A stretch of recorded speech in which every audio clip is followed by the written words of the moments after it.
Hello, everyone, and welcome to Developing Palates. I am Aaron Loomis, and with me, as always, is June Liu. How you doing, June? Good. I haven't been on video chat in a really long time, so I'm looking forward to this. All right, we'll see if you can get back on stride then with this show. We're about a week out of IPCPR. So how are you doing? I'm good. Uh, I know I didn't wear high heels at the show or anything, but I did wear new shoes, so I'm glad that I could be back in California, sandals, All right, drinking Weller. This looks very sensei like, but I'm having some old Weller Antique 107, right. and little known fact is if you blend 2 parts of this stuff and 3 parts of the Weller 12-year-old, you get a poor man's Pappy, which is a Pappy 15-year-old. So we'll try that on your birthday in a few weeks. Yeah, sounds good. Yeah. So we're doing a little different show than we do normally when we do our review recaps. We're actually doing a IPCPR 2016 recap, and we've invited some other media members onto the show to kind of add to the conversation, give their take on the show, and how they tackled it and things that have come up since then, and kind of their opinion on, I guess, the cigar industry going forward, and new releases and things like that. So I'll start introducing guys. First one is Eric Master Sensei from Cigar Dojo. How you doing, Eric? I am doing good, Aaron. Thanks for having me on the show. I'm excited to be Absolutely. here, brother. Thank you for coming on. So what are you smoking and drinking tonight? Well, I am actually smoking. This is that free. You say that Freeha? Freeha? Uh-huh. Freya. Freya? Freeha? I don't know. I just thought it. Fraser. It's that Jose Blanco deal, right? And this is the new box press, right? Yeah, it's the new box press. I've never had it, so I thought, well, this would be a perfect time to give it a shot. And right now, I'm not drinking anything. Oh my goodness. Which should be a clue to Jordan to come bring Jordan, me some drink. Falling off on his duties. Very nice. And next we have Seth Geis from What Embargo and Cigar Federation. How you doing, Seth? I'm doing well, man. Thanks for having me on the show. Absolutely. What are you It's good to drinking be and here. smoking tonight? I'm drinking a Palmaral Espere de Glaze 2011 vintage, and I'm smoking a Lusion Singular. What is it? Misery, whatever the French name is. Bunch of French stuff. Misery. Very nice. Misery. Thank you for coming on the show. Hey, is it Seth Geis? Is it really Seth Geis? It's Geist. Rhymes with dice. Dude, why didn't you ever correct me? I've probably called you the wrong name for What did you 3 say? years. Did you think geese too? Yeah. Yeah, I did too. Well, Dude, anyways. I spent my whole life like people pronouncing it wrong that I just. Answer to anything. No, I don't answer anything, man. I got a funny story about that, but it's one of those. I just am like, yeah, whatever. Charlie Tuna. Call him to me. Call him to me. Charlie Yeah. Tuna. Yep. And last but certainly not least, and I watched the IPCPR pregame cigar jukebox show, and Dave had an interesting way of introducing Will. He said the lovely Will Cooper, which I thought was nice. Oh. So Will, welcome to the show. Hey guys, thank you so much for having me on. Absolutely. What are you smoking and drinking tonight? Well, on one hand, I'm smoking a Camacho Power Band. I wanted to go with something relatively new, but this is my 5th cigar today right now. So, Yeah. and then I got a real heavy drink. I got the Diet Coke. Oh, that's good. Cleanse that palate. You know, listen. I'm not gonna go. I'm tired after this. I'm not gonna have alcohol and then hit the bed. So. Right. Actually, no. We work 24/7 here over at Yep. Cigar Coop. So. Thank you for coming on the show, Will. Thank you for having me. I appreciate it. So we want to kind of get into some of the mechanics of the show, how you guys cover the show, what your strategies are like, and then we'll kind of get into some of the more meat in regards to releases and what you liked and what you didn't like and things like that. So I know each of you guys kind of cover it differently, so I want to kind of get a little bit of background on that. So Eric, what's kind of your strategy for Cigar Dojo when you attend the show? Well, for us, we get to the show, and then we hang around for a day, wasting time, and then at the last minute we decide what we're going to do. Mm-hmm. So that's pretty much how it goes. We tend to we don't do videos at all, or like interview guys. Right. And not that there's nothing wrong with that. So those are great. But we type it out, and there's a couple reasons for that. First and foremost, we type it out because that gives us the opportunity to editorialize, in our opinion, what is really important about that booth. Mm-hmm. And not only that, but there's a lot of guys that already do the video thing. So we don't want to just be like white noise. I mean, how many of those videos, can you watch in a row? There's some guys that do them great. And believe me, I'm not trying to cut anybody down. I'm just saying that there's so many of those videos that we just totally stay away from that. And not only that, but I feel like if you can read about the booths, you can sort of scan, an article and find out what's important to you. Whereas with the video, you just kind of have to watch the whole thing to see what they say. And it's usually the guy's, sales pitch. So sometimes you might not really get the real scoop because the guy's just now, like I said, there's some good interviewers that know how to get good info out. Mm-hmm. So I'm not saying that's not valuable. I'm just saying, from our perspective, we like to write the article, tell you what's really important, and leave the guy's sales pitch sort of out. So we don't really set up any appointments. We just sort of cruise around the show, kind of wait a couple days till everybody else has gotten out of the way, and then Jordan, my right-hand man here, he filters all that stuff out and starts writing articles, and it's a ton of work.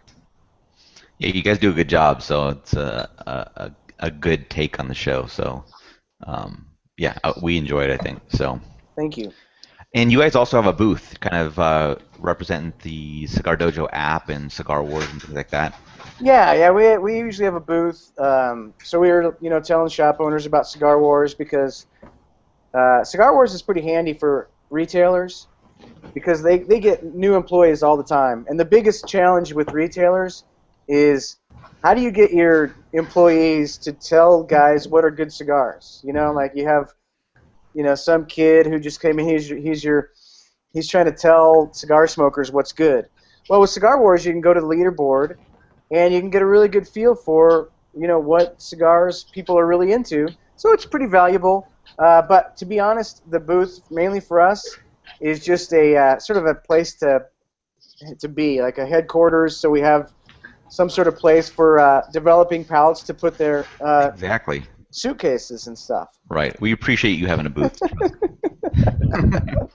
All right. So Seth, you don't actually attend the show. So kind of what is your I guess not strategy, but what do you do around this time of year? I try and stay away from the cigar industry as much as possible. No, I read up on it. I'm not gonna lie. I appreciate the individuals who write about the show. I think this mentality of the world right now is, I need to watch this video, where we don't read anymore, we don't write anymore. So I appreciate the guys who offer the photos, where they write it up and you can read about it. Because as you said, I hate these videos where it's like, one of these media guys comes in and says, "What do you have?" And then you have like the manufacturer, "Oh man, see, this is our new cigar, the La Galaresa Ramana," and it comes with an Ecuadorian Sumatra wrapper, a proprietary binder with a filler blend of this and this, and it comes in the 4 sizes. It starts off with a nice pepper kick, and it's just like, dude, you're watching this for 5 minutes and it's just brutal. You're like, oh my gosh. I mean, but I'm an elitist, so I like to read about it. I like to scroll through everything. That's what I do. So I just usually go throughout all the sites and see what you guys are doing, and every once in a while I get conference called in from people, or Facebook message by manufacturers and even media guys wondering where the heck I am. Right. So one year I actually told one guy, I said, "Dude, I'm behind your booth, man. I'm like standing right behind you." And he's like, "I'm looking, I don't see you." I'm like, "I'm waving right at you, man." He's like, "I don't see you." And I'm like, "I'm just kidding, I'm not there." So that's what I do. Nice. So Coop, you do like a lot of pregame. So what Seth's talking about, people have already read probably 90% of the cigars that are coming out to the show. There's a few show exclusive cigars that are new that are just talked about there. But kind of talk about your kind of lead up to the show and kind of what your strategy is when you go to the show. Well, what we do, and I'm kind of echoing the thoughts, is the focus is on the written word. I agree with Master Sensei. I don't fault anyone who does the video. I tried doing it one year. It was a disaster. So I don't fault anyone for doing it. But certainly our goal is very product-centric. It's not personality-centric. We have Stogie Geeks for the personality piece, and we can do a better job with an interview, I think, in that setting. So the idea is, we want to cover as many products that get announced before the show, fill in the gaps at the show, and then obviously cover the show afterwards. And I kind of have broken it up into that pre- and post-game piece. Before the show, I usually do a series of articles to talk about the trade show itself, the trends that you can expect. I pick what I think are my picks for the 5 hottest cigars that will be released at the show. Hottest meaning not necessarily the best cigars, but which ones we think are going to sell very, very well. And then I do, right the day the show opens, there's a guide that has probably about 100 manufacturers, and this is what to expect from them at the show. Most of it is concrete. Maybe there's a little bit of speculation in there, but again, kind of staying away from the rumor piece, obviously, in there. And then there'll be a write-up on Cigar Coop. It should come out this weekend, the post-game report, which is kind of what we're doing here, but it will be more, and again, a written form, my analysis of the show and the industry as a whole with that. So, like I said, I believe that, the written piece Seth brought this up to me. It's getting lost right now. It's really good that everyone on this call has had a good emphasis on that, and I think we need to keep that alive. It's a good reference point, too. So when you're writing reviews, you can reference the stuff that's right out there. Exactly. So you're learning, as you're digesting this stuff, you're learning and being better educated, so when you go to review the cigar, I think it will be something, makes the job easier. Yeah. For us, being a brand new site, the show strategy for us was really about relationship building. You guys are pretty established and have relationships and things like that. But it really for us is to get in front of manufacturers. Some we have relationships from previous years and things like that. But others are just going to get the name of the site out there, understand what we do and things like that. But we also did a daily recap video at the end of each day, kind of just giving the highlights of things that we had seen during the day, things that caught our attention or whatnot. We just thought it would be a good way to kind of get some information out there, not very formal, just to kind of have a discussion between June and I, and get that out there. And then, also doing some editorial pieces, written pieces, after the fact, to kind of emphasize the daily recaps, get a little more information out there. But definitely nothing at the level that you guys are doing in regards to the various cigars and the details on those. But that's kind of what we did for our first year at the show. So I think Aaron, Aaron, I'm still doing that. I mean, so this year I kind of put an emphasis on some of the non-traditional companies with online media, and I spent some time with that. So yeah, I'm still doing that. And this is my 7th year covering the show, and there's still companies I'm trying to crack around with this year. Yeah. So going into the show, what were your guys' kind of expectations into what might happen or what the feeling of the show was going to be? And I'll just kind of open it up to whoever wants to hop in there. Utter chaos. Yeah, I think that can be expected with the FDA and the deadline date of August 8th and people wanting to get as much stuff as they can get out there to be able to meet whatever kind of guidelines currently exist. But other than the flood of new releases, what else were you guys kind of expecting? There wasn't as big of a flood as I thought there was going to be of new releases, but one thing that was really noticeable, and me and Coop will probably have to arm wrestle on this point. Oh boy. The fact that at the show, Coop, now listen to what I'm saying, at the show, not thinking down the line or stuff that's going on behind the scenes, but at the show itself, limited stuff was essentially gone. I mean, there was maybe 2 or 3 short run kind of things, and in years past, that's sort of given a lot of fire to the show, like these sort of like short run or limited release kind of stuff, and all that stuff for the most part, at least at the show, was gone. The Dim Mak was kind of one of them, and there might have been a couple other ones, but that part of the industry at the show was dead. It was over. You think that's a good thing or a bad thing? That's a bad thing. It's a terrible thing. You think it's a bad thing? Of course, it's a bad thing. Seth, you are a craft beer guy, right? I don't discriminate when it comes to alcohol. So And go ahead. In the craft beer industry, part of the fun is these, breweries doing like a barrel aged thing that's just like you go and get a crowler of it, and it's exciting. There's new different things like all of the time. And in the cigar world, was one of the exciting things. Sort of similar kind of small batch stuff that was only going to be around maybe this one time you get it and you can't get it after that. Whether or not those blends got re-released later, it didn't really matter. It was just fun. That was kind of a fun sort of part of the industry. Not the whole thing, but a part of the industry. And that part of the industry was essentially gone. I'm gonna disagree with you on these concepts, and you kind of laid my groundwork out perfectly. Good. And limited editions are great. I love limited editions. I think that they're fun, but I think you have to also recognize what the first word of that is and have them be limited. I think the craft beer world has done a very good job of making limited editions limited. They've done it, they have, craft beer also understands, I think, small batch, limited editions, and regular production. Well, I think the cigar industry does a limited edition, and it does really well. And then you say, well, then they get re-released, and it kind of kills the whole limited edition. You're like, well, why was it limited edition if you're now recreating again the whole concept of limited edition, especially with the cigar industry and what manufacturers and brand owners emphasize is limited amount of tobacco. This is a special tobacco that we really can't use much of. Right. And then all of a sudden it becomes regular production. It's like a big example was like the La Polina Mr. Sam, which was like, what is that, 100 boxes or 100 boxes. 100 boxes of the La Polina Mr. Sam coming out of El Titon and Bronze. I was super excited for it. Bought a box. Next year, then it says, well, the Mr. Sam's back, regular production. We got 3 new sizes, and now we made the boxes even better than the original limited edition. So you're like, I'm like, what the heck? I just bought this, and I was holding on to it in one of my little mini humidors or coolers, thinking that it was a limited edition and no longer was. So I love limited editions.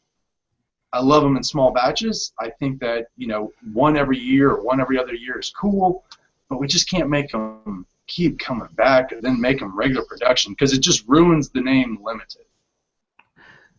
I think that's a bunch of BS. But so I'm going to kind of rattle off a few things here. Viaje Juntos, Viaje Birthday Cigar, the Viaje Farmer Bill Hatchet Zombie. In my interview with Hans Christian Højgaard, he talked about Davidoff Chef's Edition 2. He talked about a new Davidoff Zodiac Edition. Crux had an IPCPR Limitada cigar. Moya Ruiz had the Dim Mak. I can keep going down the line. There were limiteds. But to Seth's point, it happens every year. A lot of these things that are limited, I think, do morph into something more. We've seen it happen. He gave a great example with the Mr. Sam. I mean, look at Dion's stuff now. Dion basically said at the show to me, no more limited editions. He basically said, so maybe at that point I get it, but I think there was still enough. I think there's still enough in the market, and I've already been told that there's anniversary cigars that are being sold, pre-sold already. Mm-hmm. I was hearing that at multiple booths. So I don't know necessarily. I mean, Steve Saka made a good point. Everything's limited in the end. Yes. Because it's constrained by tobacco. But it's trying to duplicate it, and it's one of those things that it's based on the crop, and I think Christian Aroha tried to do that with putting the vintages on the band, which I think was a great concept, which I just don't think the industry fully understands. But to Dojo, to defend limited editions, the most excited release that I saw from the show is actually a limited edition release. It's like the one thing that I'm super excited about. No, it was the Tatuaya Broadleaf Master Case. That $1,200 case. But I mean, I was gonna say the Verite too is something new. That's gonna be limited as well. That's limited. Yeah, but I'm talking about what's the most exciting for me, and that's Oh, what okay. it was, and it's and that's just like that to me is limited. I think people honor that he's not going to bring those damn cases back. That's cool.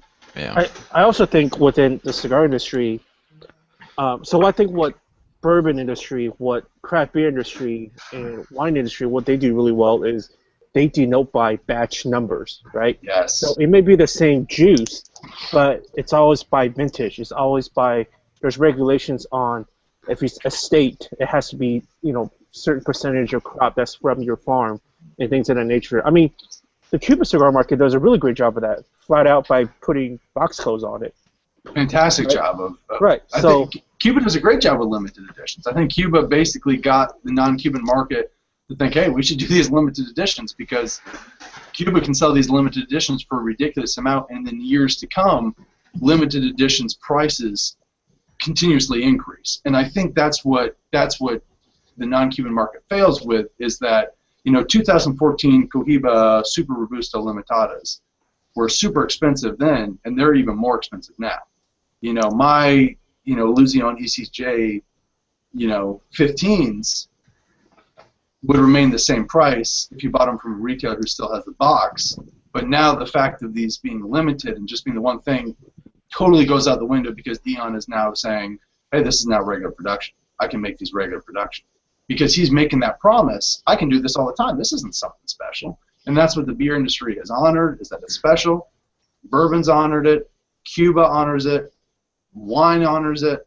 Cigars in Nicaragua, Honduras, Dominican Republic, they don't honor it. To June's point, and he makes a really good one. So I'm going to give an actual example here. Casada has come out every year with the Casada Oktoberfest. All right, and what's this Casada Oktoberfest? They've sold it basically same blend but different vintages. All right, this year they came out with the 2016, which is based on some vintage of tobacco. I can tell you already that my retailers got the 2017. Yeah. And that you Is it can't tell me that that's a 2017? different. They already have the Casada 2017s. Okay, and the point is, that's probably not a different vintage. Right. It's probably No, different. it's- So something like that is going to get lost with this, I think, and that's I could see that aspect of things kind of disappearing, which is a shame. But I even consider the Oktoberfest being more small batch, not even limited. It's You know what I mean? limited in Like, that's- production. Limited in production, yeah. Not a Limited limited production. edition, one and done. It's not a one and Yeah. done. It's an annual, yeah. Yeah. So, Coop, going into the show, what was your kind of expectation for how it was going to go? Well, the interesting thing I was thinking was, I thought for starters that we may see the end of some Vitolas. I thought, for example, maybe we wouldn't see as with things having to get registered from a Vitola or front mark. I figured that there would be less of the connoisseur sizes, like less Lanceros, less Churchills. I didn't see that. That was one thing that it seemed, maybe because everything was already in the works, and maybe that's something we'll see next year. But that was the first thing. I expected the boutiques to have the tougher sell. And basically, the younger the company you were, the less notoriety you had, the harder it was going to be to make a sale because the retailer was going to be worried in 2 years that they were going to be stuck with a product that they have to take off the shelf. Right. So I did see some of that, and so I think some of the smaller, newer companies definitely felt that. I thought there would be incomplete packaging. There was no question there was incomplete packaging. Okay, you could go to booths after booth, and you could definitely see that some of the packaging what wasn't there. I expected San Andreas to be down and Connecticut to be up, and I think that was the case. There was a lot of Connecticut releases at this show. And that's because I've heard there's shortages of the San Andreas tobacco right now. And I didn't. A lot of people talking about you'd see all the old product back at the show this year. You didn't see that. It was still very much of what's new. It wasn't. There was a few things that people brought back. I mean, I think the Dion's example is a good one. So, and we could get into the Connecticut piece a lot because what Agonarsa is doing with Connecticut this year at Tabsa is probably really key. That's a big change for that factory right now. So, those were my observations that I expected to go in with. Some I was right with, some I was wrong with. Right. So Seth, for you, other than the flood of cigars, any other expectations of what was going to happen? Looking at it, I'm a member of the media, but I always like to take myself to be kind of look myself as a consumer when I'm reading on what you guys are covering on the show.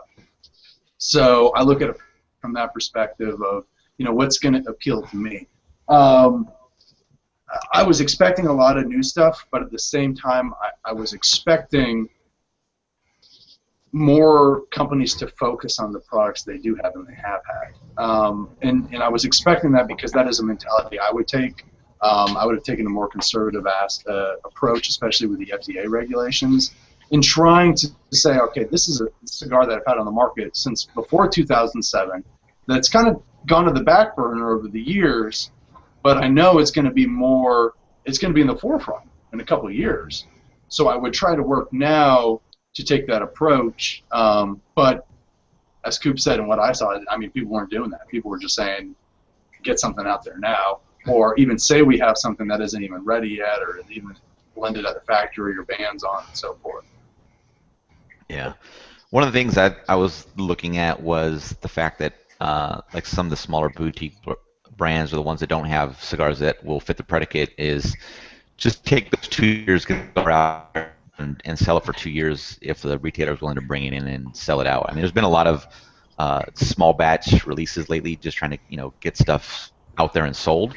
So I was kind of curious to see if that was going to be the case, and I think that might play into what Will was saying about the Lanceros kind of still sticking around. Is that if they can get those sold and know that there's a market for it, that they could still do that, and that they're going to just tackle the cigars after that once they know a little bit more about what the FDA is going to do. So that's kind of what I was anticipating seeing. I think kind of saw a little bit of that with those Vitolas sticking around. So were there certain cigars when you were going into the show that you were really interested to check out, or you just kind of wanted to see how they were presented by the manufacturers? Anyone can chime in. I'd say, I was really interested to see Nick's booth this year and Steve's booth this year. And Nick's booth had a lot going on. It was pretty exciting and interesting, and it was, I'm going to guess that it looked probably like what Drew Estate's booth looked like maybe 10 years ago. And so that was a fun booth. I was really looking forward to seeing them. And then obviously we were looking forward to seeing, Caldwell's booth. And that was a hopping booth with the stuff he's got going on. Probably the most maybe intriguing booth at the show was the Caldwell booth. Mm-hmm. How about you, Seth?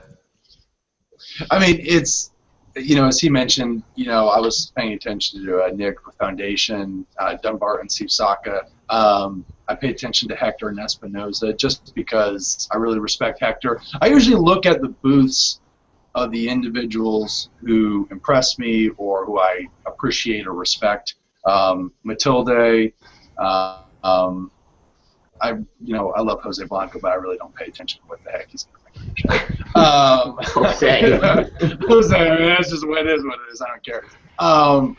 Dion, I was interested in what was Dion going to do, and I'm not going to lie, when I saw on Coop all of the new releases that Dion had coming out, which was totally like, Dion either has like one or none, and then you see like 15.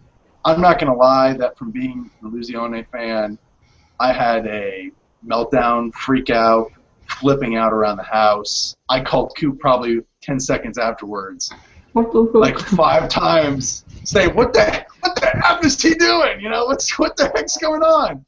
I didn't think he'd fall victim to this fear, this society of fear. But Coop told me to have patience and just say, no, I smoked some of this stuff, and it looks actually really good, and have some faith in Casper Hernandez. That's another company I pay attention to, Casper Hernandez. The Davidoff booth is huge. Caldwell's interesting, and my retailer's a big Caldwell account, and he already has all the Caldwell stuff. So, How about you, Will? The booth and I've spent a lot of time covering this in the last week, is EP Carrillo. I think I said last year I felt they had a very off show. You know, it seemed like a down year last year for EP Carrillo in terms of traffic. They underwent a major restructuring of the portfolio from top to bottom. There's not one mark that was not touched in this thing in terms of even packaging. Everything's been changed. And I was really curious to see how that was going to be presented and how it was going to be received. And I think what complicated that even more was that I think there was additional product released because of the FDA. So that's probably the biggest overhaul I've seen of a brand since Camacho. I mean, Avo wasn't quite a dramatic rebranding.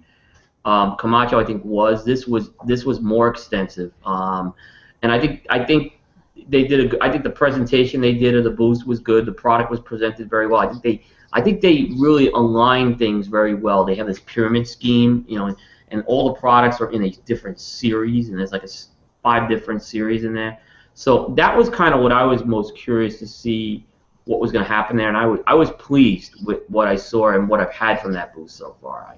I just hope it works for Ernie right now, because I think he's at a big crossroads, you know, in terms of if this doesn't work, I don't know what the next step would be. Right. How about you, June? What are some releases that you were anticipating or booths that you were anticipating that you wanted to really check out?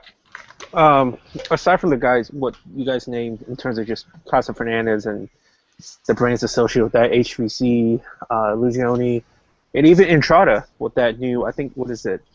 Is it called a Libertas that they came out with? Using Aganorsa tobacco. I was excited for all of that. In addition to those, I was excited to go to Espinosa and Lozono Factory in general, especially checking out Tim Wong's Pier 28. You know, being a California guy and meeting Tim a couple of times around here, and to finally know that he came out with this cigar after all those years of making, and smoking one at the show, which I thought was fantastic. We both thought that. And then just, you know, what is that one called? Is it called Crema? Crema? Crema. Like cream. Yeah, cream. So, I mean, as a mostly a Cuban cigar profile kind of a smoker, you know, things like that and using Connecticut and Ecuadorian Connecticut wrappers in general really suit my taste. So I'm excited to try that one to try all those Connecticut offerings. And then also, I mean, this is more of a, perhaps because I went to his factory and stayed at his White House, but AJ Fernandez, I mean, hearing that he came out with this Bella Artes, in which, I mean, everyone that has smoked this so far has given rave reviews on. And I believe Skip even said that he believes it's going to be the cigar of the year, right? So high praises, and knowing that he's doing other cigars for other companies and big guys like General with the Hoyo. I was happy to hear that because I think AJ is a really cool guy, talking to him and seeing him in Nika. Yeah, that's about it. Yeah, I think some of the highly anticipated ones were what Steve Sacco was doing with his new releases. I think that was he only had one really on display, though. Yeah, I mean the other stuff was kind of held back. Yeah, he had the other stuff there. Right, he showed the box, but that was it. Yeah, and then I think if there was one cigar that I think a lot of people were looking at was the All Out Kings. To me, it was vaporware and leading up to it. So I was curious to see if it was going to actually be there or anything like that, and apparently it was. People got samples, I heard. I wasn't one of the cool kids, though. Yeah, I don't know what to tell you, Will. I'm not one of the cool kids, you know. I've learned that. I told Seth I'm not one of the cool kids. Did you get a Drew Estate ashtray, Coop? Yeah. In fact, I'm actually using it right now. Oh, nice. Thank you to Sam, by the way. That was very nice. And I've always wanted one of these. So. Right. You know about the whole broadleaf thing? I'm pretty sure I'm in the minority in saying that I'm actually not looking forward to all the broadleaf offerings. I kind of feel like within most broadleaf that I've smoked, it's all kind of the same tone of flavors, and it just there's not much excitement about it. I mean, Yeah, I thought the same with San Andreas, though. I mean, it's interesting you say that, but I think that was when San Andreas was big last year. I thought the same thing. yeah, and because I mean, I feel like for the most part, everyone's kind of reaching to make that next Liga 9, the original Liga 9, for the most See, part. I disagree. I think Connecticut broadleaf is probably one of the most difficult wrappers to work with, and I think that's why we haven't seen that many great ones. I'm not a big Liga 9 fan, and I know Nick classifies himself as chief of the broadleaf. And now that he finally has some broadleafs, I'll be interested to see what he's doing with those broadleafs now that he's gone from Drew State. But I personally believe that Pete Johnson has probably created the best broadleaf releases out there. Yeah. And they may not be regular production, but I think he actually produces flavorful, complex Connecticut broadleafs, great ones the way they should be produced. And the problem is that they're limited and they get hidden in some ways by the mass production of lower quality Connecticut broadleafs, and I don't want to say like they're bad quality. It's just not to the degree. Yeah. Maybe it's because I've had so much mediocre broadleaf that I'm not really anticipating or looking forward to it. Aside from that the Tatier 2015, that was fantastic. I love that cigar. I mean, I wanted to buy a box after that, but I'm not about to go to the gray market and pay out the butt for it. So, Yeah. No. So being at the show, you had your expectations kind of going in, certain releases and things like that. When you're at the show and you're starting to see things, were there things that then jumped out at you that you weren't really necessarily high on your list, but once you saw it or got to experience it, that kind of it got onto your radar more? And I don't know, Seth can kind of go in from, from hearing tidbits here and there, but Yeah. Eric and Will can jump in from their experience at the show. I think the big story, and I had a feeling some of this would come out, was the Casa Fernandez Connecticut Shade releases, because we were getting hints already that Warped had it, but then on the eve of the show we found out that Dion had a couple Connecticut's coming out, and then the actual Casa Fernandez line had Connecticut Shade coming out. I smoked the Aganarsa Connecticut Shade, which they're branding the Casa Fernandez cigars now Aganarsa. I thought it was spectacular. I thought it was one of the best Connecticut's I had. It was a box press. So in a year where I thought Connecticut was going to be just saturated, because I thought last year was the high-profile Connecticut's, but this year there was a lot of companies coming out with Connecticut's. Along comes the Casa Fernandez releases out of Tabsa and out of Miami, and wow. I mean, they just I'm a big Casa Fernandez Aganarsa fan as well, and they just that even exceeded my expectations on that. Mm-hmm. I'll make another point, and this is probably a little controversial. So Nick Malone, I'm gonna get in trouble for saying this. They announced the upsetters, right? About 2 months ago, and what was the theme of the upsetters was this Jamaican tobacco release. Mm-hmm. But when you went into the show, no one was talking about Jamaican tobacco. It was an infused release. Right. The Jamaican tobacco was almost forgotten about to some extent. Mm-hmm. Only Nick Malone would be able to get away with that because people like him a lot. But most other manufacturers get crucified for that. And what do you think the reason was for kind of how it was laid out ahead of time and then how it came out at the show? I'll take the politically correct reason. I think they had a plan to obviously distribute that differently. No, I'm going to be honest. I think they did have a plan to distribute that differently. And until that plan was put into action, obviously they brought in Rick Ardito to be the brand manager, and they had Miami Cigar distributed. And I think they wanted to have a go-to-market strategy with that. We could speculate on what some of the other reasons may be. Right. But I just think when you're announcing that Jamaican project, why not just say it was infused the day you come out with what's the point of a press release? Right. That's my point. Or I love Nick Malone. I love him. Don't get me wrong. I'm sorry I'm saying it, but I do feel like that. And I was going to say, if you really wanted to bang it out and call it Jamaican tobacco, right, I expected he might throw a curveball and throw like a nugget of weed in there. That would have been Yeah, exactly. I think a nugget would be a little too much. So, but yeah, I mean, when I found out that it was infused, I'm not gonna lie, my stomach got a little acidic.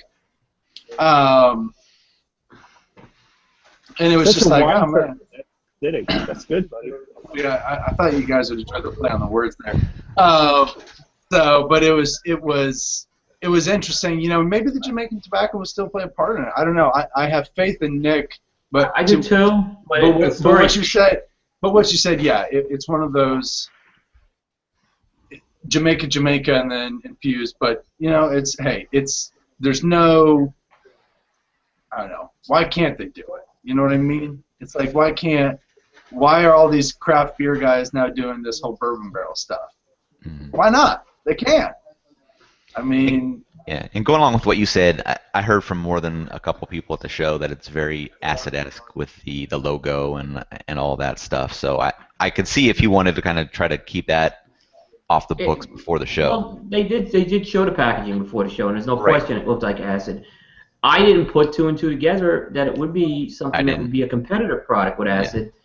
Then when they made the announcements with Miami Cigar and Ricardito, I still didn't kind of get it until finally people started smoking the cigar on the eve of the show, and we started hearing it was an infused cigar. Right. Nothing wrong with an infused cigar. It was just it was odd the whole way like I said, could you imagine if, Pete Johnson would probably get crucified if he did something like that. Yeah. So, but Nick's background is in that area, so it's kind of that could open a whole can of worms. I mean, I'm not going to speculate on that, but obviously it's a fair assessment to make too. Are you gonna buy an infused cigar of a guy riding a motorcycle, or an infused cigar of a guy holding two guns? So how about you, Eric? Any cigars that kind of jumped out at you at the show that you were like looking at going in? Well, the interesting thing about the show was prior to the show, I had never got a chance to smoke the Dim Mak from Moya Ruiz yet. Mm-hmm. And, you know, that whole first day, I smoked a lot of cigars and I almost just did not like any of them. Mm-hmm. And the next day I went to the booth and sat down with Nelson and Danny, and we fired one up, and I was totally shocked. I wasn't shocked because I liked their stuff. I'm just saying I was prepared for my palate to not be ready for anything. And that cigar kind of cut through the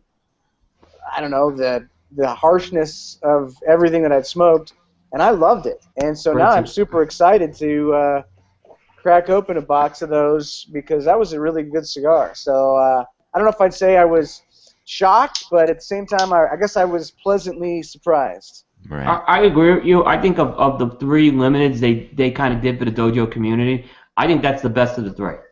Yeah, I think it's really. I think people are going to be really. I mean, I just reviewed that today, and I tell you, I know that's a cigar that's for the dojo community, but everything you say about that is a fantastic blend, and people are going to really enjoy it. So, Eric, can you compare that Dim Mak to the other ones, like the Rake or Chinese Finger Trap? Like, is it kind of like the other ones, or is it just like a completely different? Well, it's probably most like the Chinese Finger Trap, but it's a lot stronger. Like, you get halfway through it and it starts to ramp up. Holy cow! Yeah, so it's got a lot of kick to it. But what I liked about it, what they did with it was, you know, like the nunchuck was super strong, but it was just sort of like strength forward. This one's more like flavor forward, so you don't just feel like you're smoking something super strong. It's got a lot of flavor to back it up, and you know, it's got kind of that graham crackery taste that the Chinese Finger Trap had, but just sort of amped up. I love Chinese Finger Trap. Yeah, that was a good stick, too. That second half, and it keeps getting stronger. It gives you that death blow almost in a way, but there's a lot of flavor with that cigar. So there's going to be no shortage of flavor. And now you think about it, there is some Chinese Finger Trap-esque stuff about it now that you're saying it. Yeah. But I just think, with the extra strength, it really kind of helped the blend, too. Yeah, it's got and the packaging's super cool, too, with the box and all that. So it just came out really nice. Nice. So how about you, June? Any things that jumped out at you that weren't really on your radar?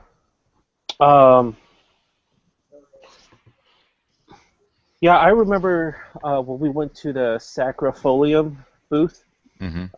So these guys are they're in New York somewhere, and they've been retailers for 20-some years, and they're using tobacco from Aganorsa and Races Cubana, right?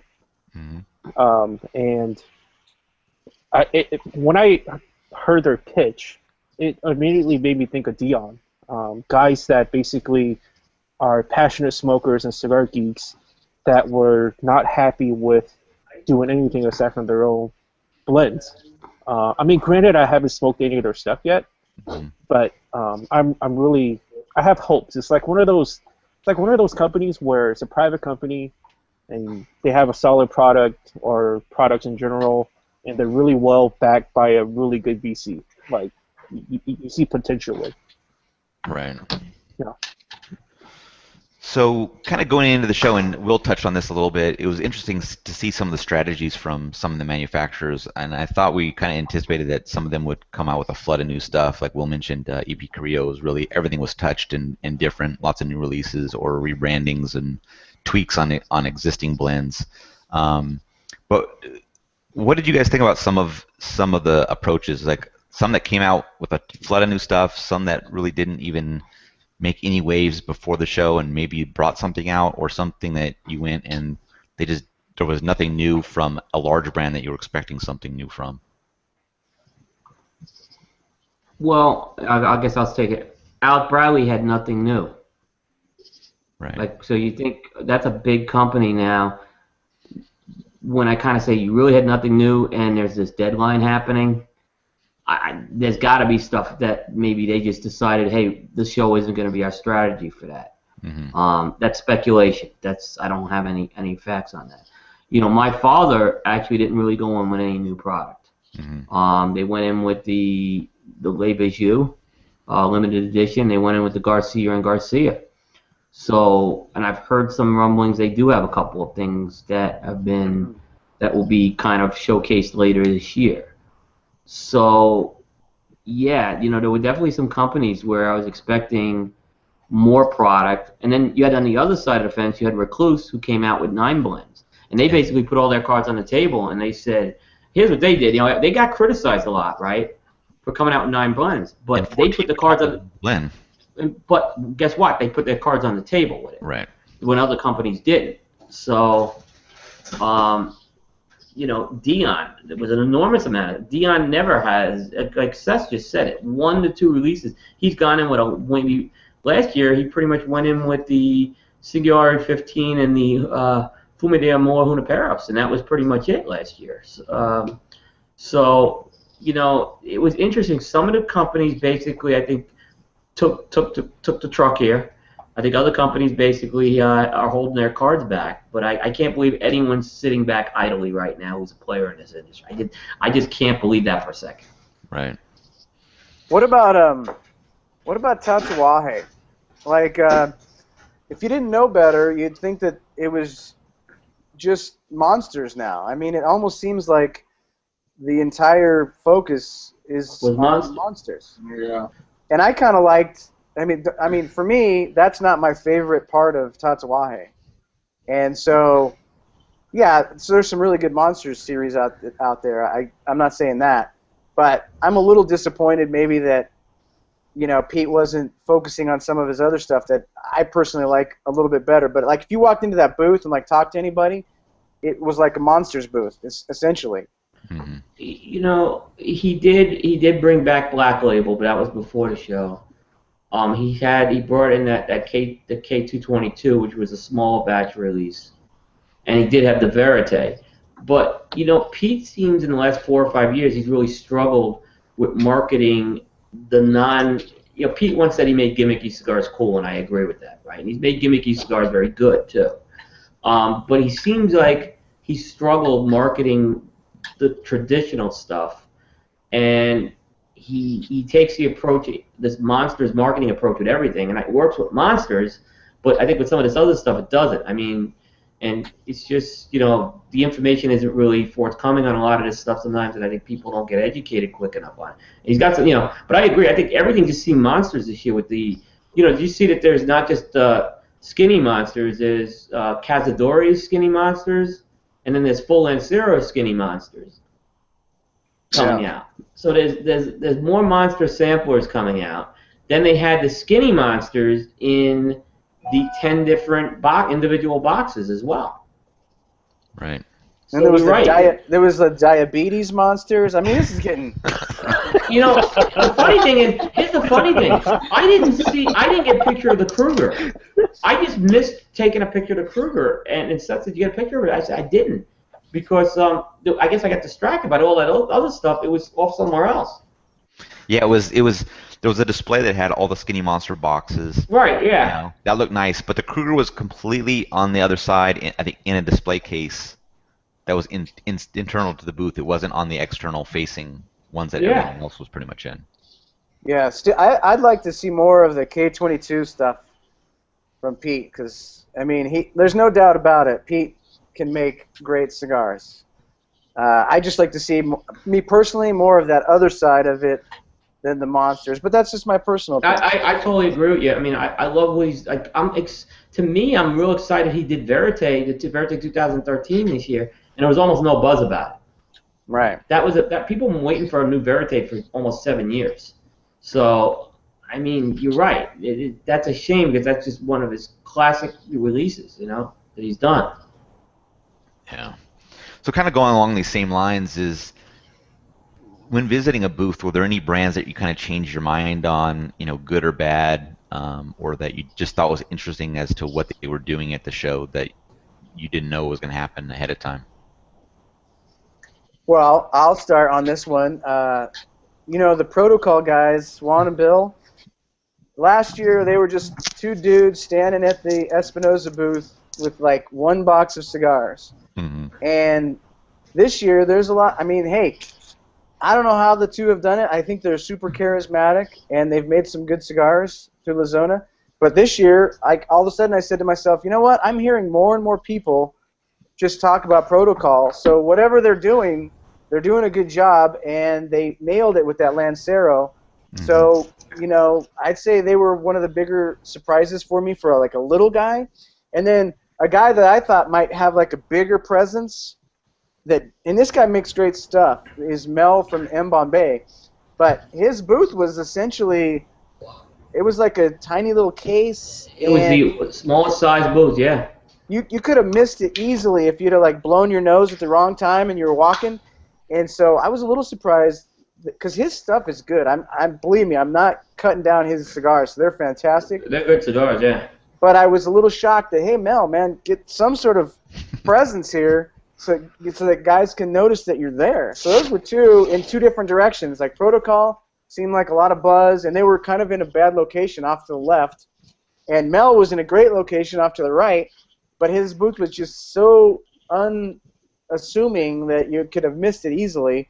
And Juan and Bill, with their presence and their boisterous, acts, which aren't really acts, that's the way they really are, but those guys, really drew me into the booth, and you couldn't help but just hug them like a big old bear, so those were a couple that kind of, in two different ways, surprised me. And I got to give Juan credit, and I know Juan, he's kind of the goofy guy sometimes on social media.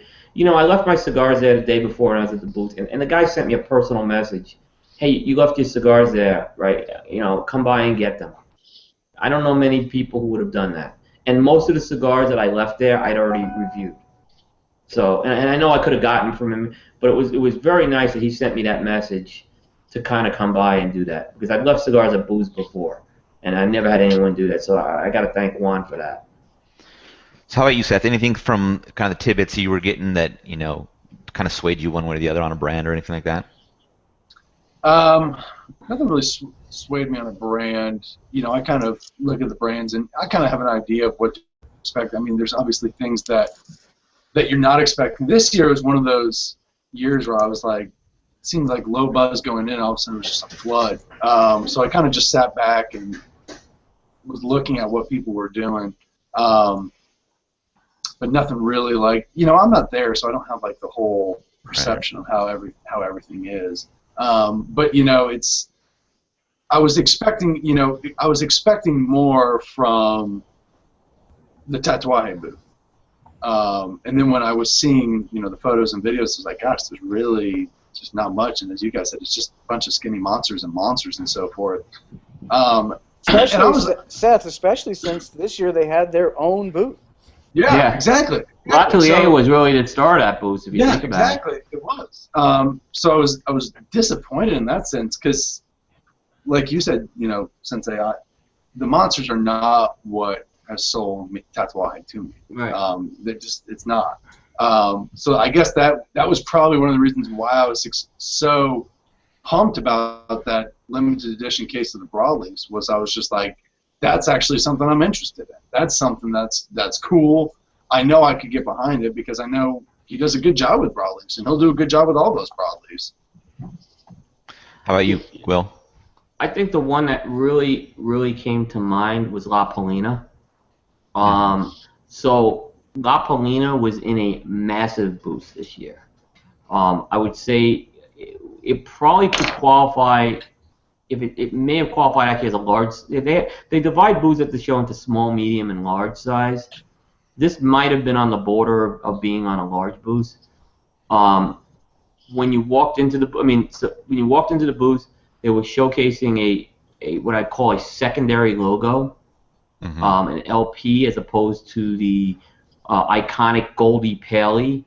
And so they're just to interrupt you real quick, any likeness to the Pete Johnson logo? I heard a couple people say that. I don't see it as much, but maybe that was just me. But I guess I could see where that argument came from. They not only that, they were doing things such as now they're teaming with AJ Fernandez on the La Polina Nicaragua. They have what Bill described as a Goldie-like everyday cigar, which basically doesn't have the Medio Tiempo in there. Coming out of El Titan de Bronze, that's the Illuminati. They have now that the AJ Nicaragua has a Connecticut offering La Polina. But perhaps, the other thing is Bill was actually he's using this regulatory thing to make a play right now. Bill is looking, I think, to go to the next level. There's no question. And all these changes that happened at the booth this year, I don't know how I feel about La Polina having a secondary, band. It looks terrible. The secondary band looks absolutely horrible. Yeah. And like, for instance, when they came out with Bill's blend, not too long ago, they had a little bit of a blue border around. Yeah, they're not. Yeah, it just doesn't go. And a lot of the new releases had that, like, similar color scheme. Yeah, and then they had that sub band with just like cross hatching on it. And what's sad to me was La Polina was always like the coolest looking band that there was. And now I feel, hey, cigars are cigars. They're going to smoke. You're going to like them or not. But if we're talking right now about presentation, I feel like they lost a lot on presentation. Just my personal opinion. They did say, though, with the new logo, that was going to be for more of the affordable stuff, and that the Goldie image would be used on the more premium stuff. But I'm talking about on the Goldie style band. That secondary band, yes. Right. That like blue and yeah, I agree with you. With the Bill's blend, I know Seth and I have had that conversation.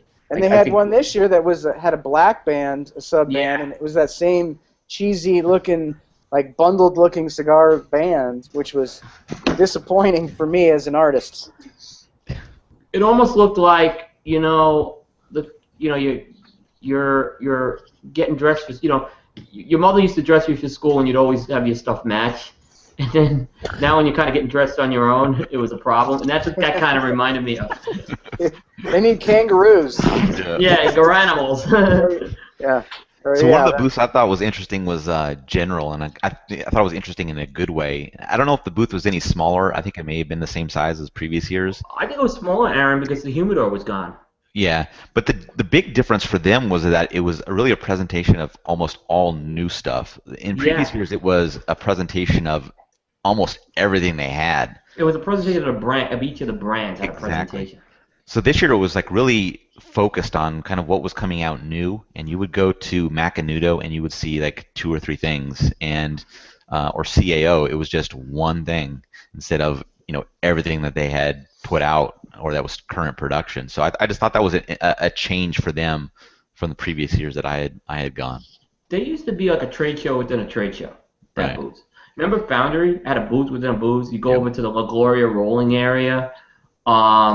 Macanudo, of course. Last year they had you walked into the humidor, which I thought I was surprised they eliminated. So I agree with you on that general one. It's a Yeah, good you had a point. whole Amazon basin section, things like that. Yeah, It was just like, yeah, very, very different from what they had done previously. I agree. How about you, June? Any kind of brands that kind of you went one way or the other on? To kind of piggyback what Eric was saying about Cubano Canio, I smoked their Short Churchill probable cost at the Hmm. show. Man, that was good. And I even said this is probably my favorite Mexican San Andreas I've ever smoked in my life. And just Juan and Bill are, man, they were so nice to us and so friendly and all that good stuff. So it was a treat to meet them. So aside from that, I enjoy going to the Cornelius Anthony booth. Hmm. Looking They forward to were that new. great. That was a great. That should have won an award. That booth. That was a great Yeah, booth. I mean I was surprised it didn't win. Yeah, to be the new guys, I mean they banged it out. I thought. yeah, And that what is it? The Vinganza? Am I Hmm. saying that right? yep. And then the new Meridian that's coming out, and I know that with the help of Master Blender Hector Alfonso, like it's gonna be good, right? Like I'm a fan of what Hector does, and I'm looking forward to the actual smoking experience. All right. So, were there any new brands that kind of caught your attention this year? Like somebody that wasn't hadn't been in a show previously, or just kind of started putting out stuff either late last year or early this year? All right, I got one. Did you guys see the what was it called, Jordan? The energy cigar? Oh, Double shot. Double shot. So I don't know what to think of this, but Roberto from Santiago Cigars, Nice guy though. I gotta say great, that. super nice guy. So they're coming out with a cigar that is an energy booster. Now, I think for the most part in the premium cigar world, I don't know where that's gonna fit, but imagine in gas stations, truckers driving along, and instead of getting a 5-hour energy, they can buy this cigar, and it gives you energy. Now, what is in it? I have no clue. I have no FDA clue. approved. FDA approved. Yeah, FDA approved. wait, does anybody know what's in it? Like how they made it? No, they don't say that. Huh. All right. Let's put it like this. That's probably gonna be if you want to keep that product on the market, and I say as well, that's gonna be the first application that's not gonna qualify for substantial equivalence. I'm sorry, it's just not. There's nothing substantially equivalent to that. Right. If they can get substantially equivalent, God bless them. That was very interesting, right? I mean, you got to admit that's Yeah. thinking outside the box. Right. How Nothing about you, like Will? nothing like what retailers want is just guys sitting in a cigar shop saying, "Man, I need an energy cigar so I get up and do something. I'm gonna leave the shop now and not smoke anymore for the rest of the day. I'm gonna go for a run." What about you, Will? I didn't get to their booth, but I did smoke all their stuff because I've been talking to them and we did break news. It has to be Sereno. That's a company that's run by a guy named Tony Sereno and his family. He's been an importer. He's working with the La Corona factory, which is Omar Gonzalez's factory, who people know from HR and Cubanicon. I think he's got a solid set of blends there. Price point may be a little higher, which I think may hurt them a bit, but they have a very, very solid portfolio that goes across the board there. So I think that from a new company standpoint, that's probably the best of, first year company, first time at the show is what I look at. There were some guys who went to the show for the first time, like Tony Bellotto was at the show for the first time this year. Yeah. He never was at a show before, and he was at the Caldwell booth, and I think he had a good. I think that was a long overdue move for him to get distributed by someone like Caldwell. He fits in with that, and he's got some good cigars, as we all know. So I think that was, but he's not a new guy. He's been around for a few years. Here's a totally new guy. Was Danny Vasquez with Barbacoa Cigars and his The Voyage. You guys, he's the nicest guy he might be the nicest guy in the entire industry. And he didn't even really have a booth. He was sort of like taking a little corner of like the Swinger Cigars booth. He wasn't there the whole. Did you guys get a chance to talk to Danny? We did. He's the coolest dude. And his cigar is good. He's one of the guys that's doing the, Save the save the leaf. And I can't say enough nice things about. I wish more guys in the industry were like him because he's as genuine and as friendly as you can imagine. Yeah, and kind of going back to one of the things Will was talking about with Sereno, I heard from somebody that, and I want to get Will's opinion since you smoked all the stuff. Are those cigars HR-esque? They're actually, I thought they had a little more of the Cubanacan-esque stuff. Okay. But they seemed like they were a cut above too. They seemed like they were more premium. But they had more of the, like, they reminded me a lot of the Soneros stuff. Probably of all the lines, it probably reminded me most of Soneros. Right. Just the profile, I would say. But I'd say you could tell they were using some very good tobacco in these things. So maybe that's the part you could say. They're not as expensive as HR was either. So you're still looking at a cigar probably around the $10 to $12 price point though, which is a little high. Yeah. So one of the booths, and actually Eric is the one that kind of mentioned it to us, was Cavalier of Geneva, and I didn't get to them. I wanted to get to them. And I know that June is pretty high on them as well. Yeah. Kind of Davidoff-esque. With the gold leaf on it? Yeah. Right. Yeah, it was good. Man, it was really good. We talked to those guys, Sebastian and Marcos, and they're really, really nice guys. And it seems like, Sebastian kind of went down to Honduras, right? DR. DR. Yeah. And he just really kind of geeked out and put together a blend. And Eric said it was good. June said it was good. Yeah. So I'm really interested in smoking. They got two lines, the white series and the black series. I think that's going to come out later this year. So that was one that kind of caught my attention. And one that June brought up earlier was the Sacrifolium guys. Just knowing, the tobacco and where they're rolling it is another one that's kind of interesting as well. What do you think the FDA is going to think about, heavy metal being, laid right on the leaf like that? I don't know. Daniel Marshall will have a big problem, I think. Yeah, exactly. So we'll see. We'll see if that packaging continues on at that point. But I mean, it doesn't add anything to the flavor of the cigar, I don't think. But no, they can easily lose that and continue on with the brand. So. How about you, June? Any of the new guys? New guys. Well, I'll talk a little bit more about Cavalier. I feel like that's a cigar that I will give diehard Cuban cigar smokers a sample of, especially the white label one. And I think that the Cuban guys will maybe turn ahead in a positive manner into non-Cuban tobacco with that cigar. New guys, aside from Sacra, Folium as well. Maybe the hookah tobacco guys. Which one in particular?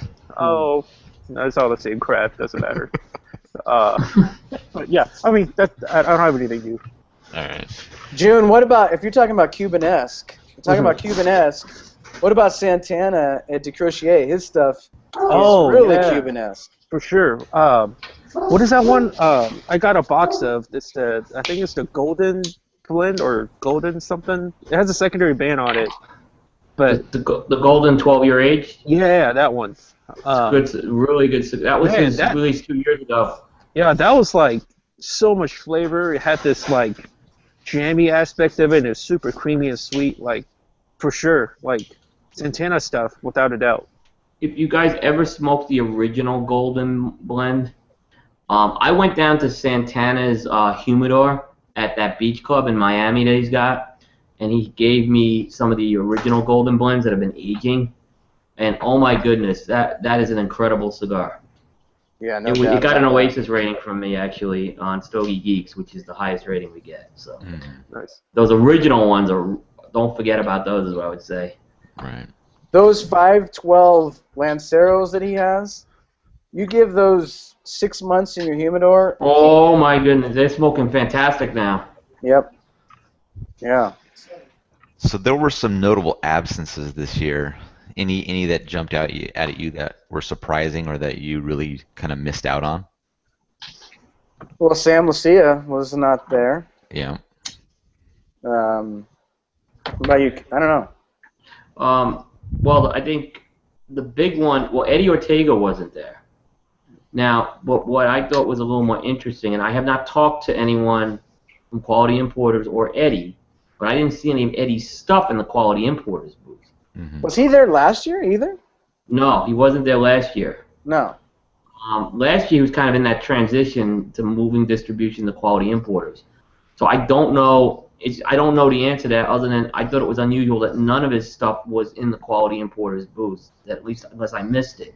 But a couple people seem to confirm that. Yeah. So that's, and he's been an icon of the show for a long time. Sure. Victor Vitale wasn't there. Hmm. He's been there for a long time. And I know from talking, I do know he basically decided to put his focus on the plan to be regulated. So he took a year off. And Kubanicon was not there. Right. Think about what Kubanicon 2 years ago. Yeah. To not even being at the show now. The last year was a surreal thing in their booth. Now they're not even there. Exactly. Yeah, they had put kind of a dream team together of reps and things like that 2 years ago. Oh my goodness, you're right. They were all still there last year, but it was really kind of like a last breath. Yep. Yeah. And then El Cedro and Cesar, they were not there. Yeah, I saw Cesar on the floor, but I don't Oh, you think he did? had a booth unless we missed it. Oh, okay. All right, maybe Is Cesar even? Are they still? Yeah, I don't know. It's a good question. Yeah. No, I don't know. And then Robert from Southern Draw wasn't there, but he kind of put out a press release as to why he wasn't going to be there. He was working on blends and kind of focusing more on the cigars than to be at the show. And I don't think he's ever had a booth. He's kind of really just kind of roamed the floor, hustling and doing his thing that way. Yeah, no, that's a good point. But JD was on Stogie Geeks on Monday night, and he told me GMD is now no longer in business. Yeah, that's what he was saying. And I didn't know that. And yeah, I mean, they had a big booth last year there. Yeah. But that Euphoria. So I don't know what happened with them. Yeah. And then a couple of smaller guys, 262 Claren wasn't there. Nope. I know he had done some small releases earlier on in the year. I think Suit and Tie and the Resume and things like that. Yep. And then a booth, I've never really gotten any play in that booth, but they had been there the last 2 years was, and I don't know if I'm pronouncing it right, was Booho, which is like the all black stuff and like an owl or something like that. They had a decent sized booth the last 2 years, and they weren't there this year. So Seth Geis wasn't there, which was that's standard operating procedure. But there was a big media name that wasn't there this year. Right. Cigar Dave. Yeah. Now, I kind of mentioned that there may be personal reasons why he wasn't there. Right. But first of all, this guy went from having an ESPN Sports Center desk, right? And I get there's costs, and maybe those costs factor into that. But to not being there at all, not mentioning anything on your show, not really promoting the trade show. If there was a personal issue, I would think, hey, we can't cover it this year. There's things going on. We'll be back next year. And I kind of followed it. I didn't hear anything with that. It's kind of leading me to believe there's something more going on there, why he's not at the show. And that's a big loss. I don't care what anyone, he was the only guy doing live broadcasting from the show. Right. And that's bad for the industry no matter how you look at it. Sure. Yeah, I mean, I don't know Dave at all. Dave doesn't know who I am. You don't know who I am either. But yeah. It was noticeable that he wasn't there. I mean, I've only had one experience with him. It was negative, and I don't know if that plays into anything of why he wasn't there this year. But he didn't go because he felt bad. He hurt your feelings. Well, there's a funny. I'm not saying that. I'm saying that maybe some manufacturers had said something to somebody, and maybe he just wasn't invited. There's a video. I think it's from the 2013 show.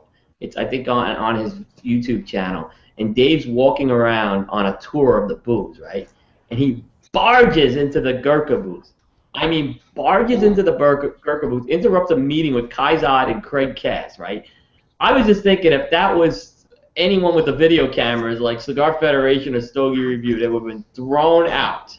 Right. I mean, of the show. But he wasn't, because he's Cigar Dave, and he can do that. That was a similar experience I had. I mean, I was having a conversation with Rick Rodriguez from CAO, and he just kind of barged in on us and asked for personal samples, and a lot of personal samples, and that was That was my one experience with Cigar. I thought media can't ask for samples. Oh, online media can't ask for samples. Yeah. So Okay, so he's that's Cigar kind of Dave. how it went down. But I just was kind of blown away. And even Rick Rodriguez was kind of floored, and he apologized to us, and Wow. so it was. It's not that wasn't a good representation for the media, and regardless of what level. But I felt bad for Rick. I felt bad for myself being in the media, but I didn't care for it. I've Rick- never heard of him. Yeah. You're Master Sensei, man. You're the king of all media. There's one big. He's just the alpha male. Yeah. Dave got the big tuna letter. Yeah. Yeah. Don't show, buddy. Don't show. So do you think that this year it was a jumping off point for any brands? So maybe somebody that was kind of a lower level that you think might kind of get a springboard from this year's show? Kind of like who's going to be the next Warped kind of a thing. I don't want to use that because I don't know. I don't like saying who's going to be the next so and so, but because I don't know. Does anyone actually? Go ahead. No, I think Seth, you and I are in line with what you're going to say, but do you think anybody's going to kind of like pull a lot of momentum out of the show? Yeah, Caldwell. Does anyone? I think Caldwell was before work. No, no. I'm telling you, this year they went from like pretty interesting to one of the focuses of the show. Here's my question: Does anyone think anyone new really has the time to make the jump that Warp did? No. Yeah, I think Caldwell, if anything, it was 2 years ago. Caldwell had this huge spike, and he plateaued. And I think this year he's going up the mountain again. Yeah. But I think I think you got to put LaBarber in there. I think that they had that boost at the show. Because Tony Bellato's been one of the guys. His problem's been distribution, getting his product into the market, and and now that he's got Caldwell's sales force, which is a strong sales force, Caldwell's got a very strong sales team right now. He's got the right people. I think Tony Bellato, while he didn't have a booth, I think next year, who knows, he may have the LaBarber. He may just not be in the Caldwell booth. He may have a LaBarber space there. So I think he was the guy. Well, I think he kind of took that jump this year. Now, I kind of agree with Tuna's assessment. Caldwell, 2014 had the big spike, plateaued last year. I think Blind Man's Bluff. I'm not gonna say Oops. Blind Man's Bluff. I think kind of missed to a lot of extent. I don't think it had the impact people thought. It was terrible. They have a Connecticut coming out. They have a Connecticut coming out about that too. But so I think they did. But I think Caldwell too, to Master Sensei's point. I don't know what his penetration was in the Midwest or the Rockies. He seemed to be more of either West Coast California or very focused on the east of the Mississippi, Right. Maybe even further east than that. So, I think he's starting to hit like some of the other areas now too. Right. I think Caldwell set the challenge by having probably the most attractive female ever on a cigar band. I'm gonna say it. I like You look at Anastasia. I'm telling you, look at any cigar band, and I know this has nothing related. And this is nothing. This is nothing against women. I think he probably has the most attractive female ever on a cigar band ever. And I've done some research looking at that. I'm like, let's see. No, Anastasia wins them all. I'm just saying. How about the Catelli bands? Have you seen the Catelli Kama Sutra bands? No. Catelli cigars, Espinosa makes them. They have some good cigars. They have this almost like Kama Sutra band. That doesn't count. You can't put the Kama Sutra. It's a face versus Kama Sutra. That doesn't count. They're all just silhouettes. Yeah. Right. Silhouettes, face. So one of the brands that I'd like to see it being a jumping off point, and he's been around for a few years, is Rainier from HVC. And he just puts out good cigars after good cigars. He just does not get a lot of play or get a lot of notoriety for it, and I'm not sure why. I don't know. His distribution is probably just himself or whatever it is, but he makes really good cigars, and I'd like to see that jump up. A lot of Aganorsa stuff that he uses. So, what about you, June? You took my answer. Sorry. Okay, next question. So, what were some of your guys' favorite highlights of the show? Well, obviously, the best highlight of the show was the dojo party. I mean, come on. You know what I'm saying? I'm sorry to say that I missed it. Obvi. I'm not gonna lie. When I saw the dojo, and this is not me in a mean way because I love this person, but when I saw the photo of Pedro with you, Master Sensei, on your Instagram, and I saw Pedro wearing braces, made my laugh. I was like, man, I didn't know he was wearing braces. Look at him rock them with pride. Way to go, Pedro. Let me tell you about Pedro. This is the honest to God truth. I'm gonna tell you about Pedro. So when we're down doing Cigar Safari. He wasn't our tour guide. It was Henry, right? Yeah. But there was a theme to our safari, which was all of a sudden, out of nowhere, like Pedro would just show up out of nowhere. Like literally, there was one part of our safari where one of the guys in our group made a joke. He was like, we were at one of the portions of the factory, and one of the guys made a joke, said something like, hey, just watch, like Pedro's going to pop out of nowhere. And literally, like, right about then, Pedro just appears out of nowhere. Like, boom! And so then I'm in Oklahoma for Smokelahoma, and I'm walking down the street, and all of a sudden, boom! There's Pedro. He's, like, right behind me. He's like, my man! You know, all that sort of stuff. And then at this show, it was the same. I'm walking, like, towards the bathroom, like, right past the Veritas booth, and boom! There's Pedro. He's like right behind me. Like that dude, he just shows up out of nowhere. It's like he's a magician or something. I think he's a shapeshifter. He just spawns. Yeah. Pedro's the best guy. There's nothing better than Pedro and Henry basically telling me I need to get back on the bus in downtown Esteli because I gave too much money to a homeless guy, and the city of Esteli was about to lose their mind. He's the best. How about you, Coop? Highlights? Well, I was really I'll give you my highlight in 1 second. The dojo party, I was just amazed at the people who showed up there. They showed so much love for Stogie Geeks and Cigar Coop. I was grateful for that. Great people.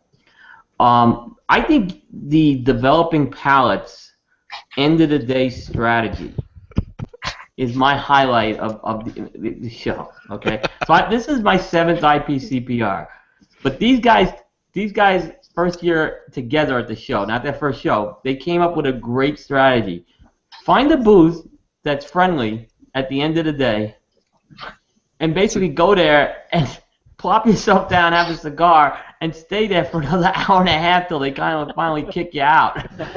We did that at the Dunbarton booth on the 3rd day. And then we did it at Juan Cancel's booth the last day as they're pulling the carpets up around us. We're still hanging out there smoking. And I had a blast. I mean, honestly, it was great hanging out with you guys there. It was a great way to end the day.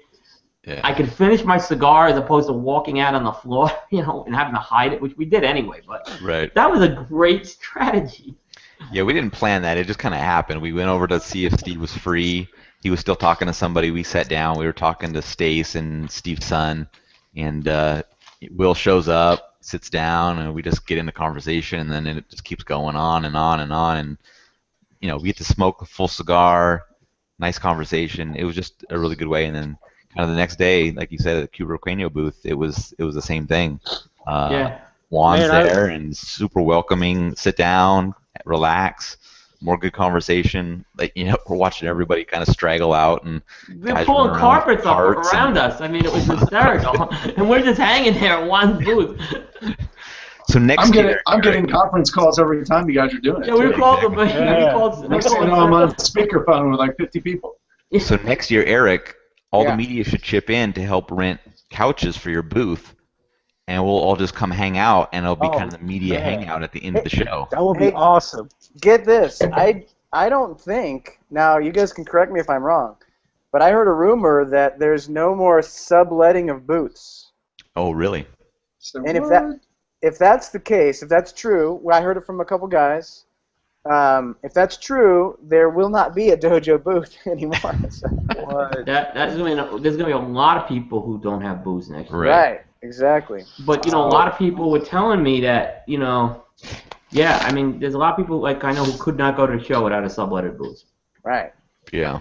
Dojo, we'll have to do a fundraiser, and I'll match everyone's, and we'll call the booth Tuna Town. Okay. Good tell. I would love that. The And I'll sea of just- tuna. And I'll just sit there all day on a couch.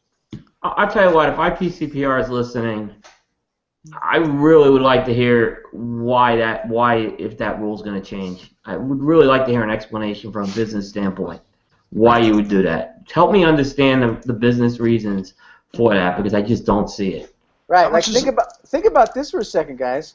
Just from a logistical standpoint, from the IPCPR, if that's true, now instead of dealing with however many guys they deal with, they're going to be having to process way more information for people that want to get booths that we're just subletting from somebody else. It seems like a lot easier.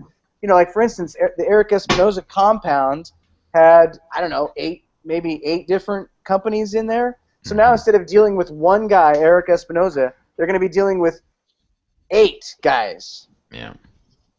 So How does much that does a mean small booth cost? No idea. I have no idea. I don't know. See, I don't know. Yeah, I mean, I think some of those subsidized booths, I think the costs are eaten by the primary booth, leaser. Of course. So, I mean, does that mean the boutique unified booth goes away? Because Yeah, exactly. but they're a distribution company. Here's another problem, Coop. Yeah. That I heard from guys. Like, let's say you're Cuba Riqueño, right? You're those Yeah. guys, and the Eric Espinosa team, the Espinosa Premium Cigars team, they help sell cigars. Like their reps are kind of floating between all of those different subletted booths, and they kind of help each other out. Like a guy's talking about DeCrocier, but now he's interested in Moya Ruiz, so he just walks him over to the Moya Ruiz booth, and they talk about Moya Ruiz or whatever, right? That's just an example. But now the Moya Ruiz booth might be, 3 aisles over, and they won't be able to do that anymore, which to me seems really hard to deal with just from a retailer perspective too. The retailers coming in there, they're interested in La Zona, but now they've got La Zona booths all throughout the show. So I know that guys I know that Juan and Bill were concerned about it. They were like, hey, you know what? Eric's reps really help us out. They bring people over to our booth. And next year, how are they going to bring people over to our booth if we're stuck over, by the bathrooms with Veritas? Right. So June, how about you? Highlights from the show? A couple of highlights. One is being so welcomed by Bill and Juan of Cubaraqueño. Great guys. I remember, what is it? Is it on day 1 or day 2 that we stopped by their booth? I think they do. And then they had their last little drip of last pours of the Zacapa XL, and they poured it for us, and we smoked the Protocol and Cero and bummed off the couch, which is awesome. And the other thing is just thanking you guys. Honestly, I had no expectations on the show at all. I was just gonna introduce who I am and who we are and what we do, but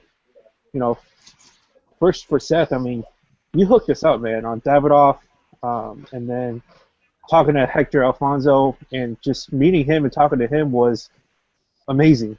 So thanks for that, and happy belated birthday. I used all my IOU notes on you two guys. and then with Coop, I feel like every time we saw you on the show floor, you would just speak such high praises about us, and that's just, it felt so welcoming knowing that, you're the guy that covers one-man show, covering all the news and being at your stature and, speaking good for us. And then Dojo for, first of all, your party, and it freaking kicking myself for showing up late to that. But we'll change that next year.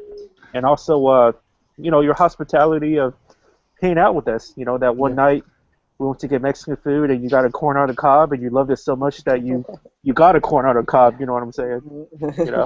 Yeah. But no, it's crazy because you talk about, people often refer to Cigar as a community and like brotherhood, and in this media, in this side of the media, anyways, it is just that, and that's amazing. So thank you guys. We're definitely little guys, and we know what we know, we say what we know, but it sure as heck helps when bigger guys like you hook us up. So. June, you're not so little anymore. You guys aren't. Yeah, exactly. Well, That's so the thing for that me- Sokka says. Sokka's like, there's so many of you media guys out here. And I look at him, I was like, when the hell are you going to see another big Chinese dude come up to you for the freaking media? Yeah, for me, the conversation with Hector that Seth set up was fantastic. I mean, we were sitting there chatting with him for like 20 minutes, and that's kind of all we expected maybe to get from him. But he even looked at his watch and said, I don't want to hold you guys up. You guys got something else you need to do? But we were like, nah, let's keep it going. We were there for an hour just talking to Hector, smoking the Pier 28, just talking about tobacco and stuff like that. And it was just really nice to be able to sit back, relax, enjoy the cigar, talk tobacco with Hector. It was fantastic. And we had a similar type of conversation with Azarias from Cordova Morales. Just really talking tobacco, talking about Cuba, things like that. It was just another good conversation. I think June would echo the same sentiments with that conversation. And then an interesting thing from the dojo party, we're kind of outside hanging out, and we met a dojo member that kind of gave us our first like fandom reference. So kind of we were I was on the dojo, and he got turned on to our site. He really likes what we're doing, so that was kind of like our first little like kind of fan moment. So that was kind of a cool thing to. I was see blown happen. away that people wanted a picture taken with me. I was just like, me? Him They too, were just man. so nice.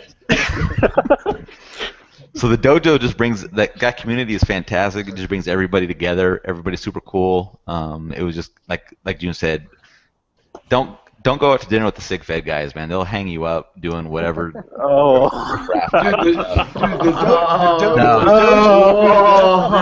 They're cool. No, they're cool guys. We went out to dinner. We just got to a bad restaurant. It was super slow service, and that's why we got there. We got to hang out for a little while, but we missed the actual party.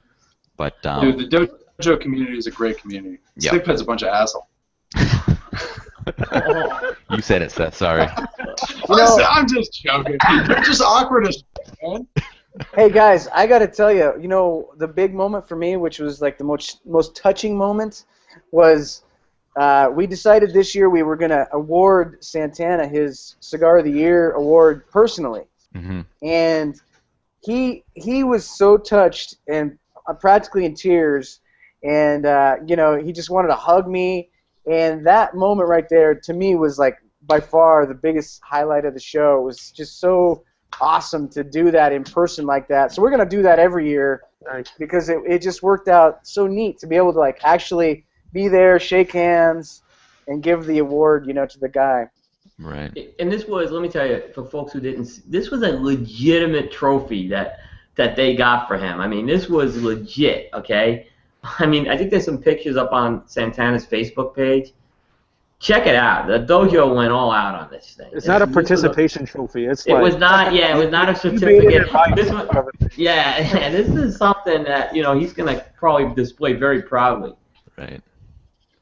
Yeah, All right, so let's jump into some kind of quick fire questions. So not huge discussion, but I think we can kind of get through it fairly quickly. Can I say something really quick? Oh yeah, absolutely. Okay. If you want to know why the Sickfed guys are awkward, you have a guy from California, a Canadian, and 2 Texans. I mean, what do you expect? It's like throw someone from New Hampshire in there, and it's going to get even better, man. Oh, you should have seen the soccer interview. No, I'm just kidding. I don't watch the videos. I don't watch the videos. Hey, Robbie and those guys showed up to the dojo party, and they couldn't have been cooler, man. So there was nothing awkward there to me. Yeah, they were great. They're really cool guys. Yeah, we went out to dinner with them. Spent an evening with them. Went over to the dojo party with them. They're a cool bunch of guys.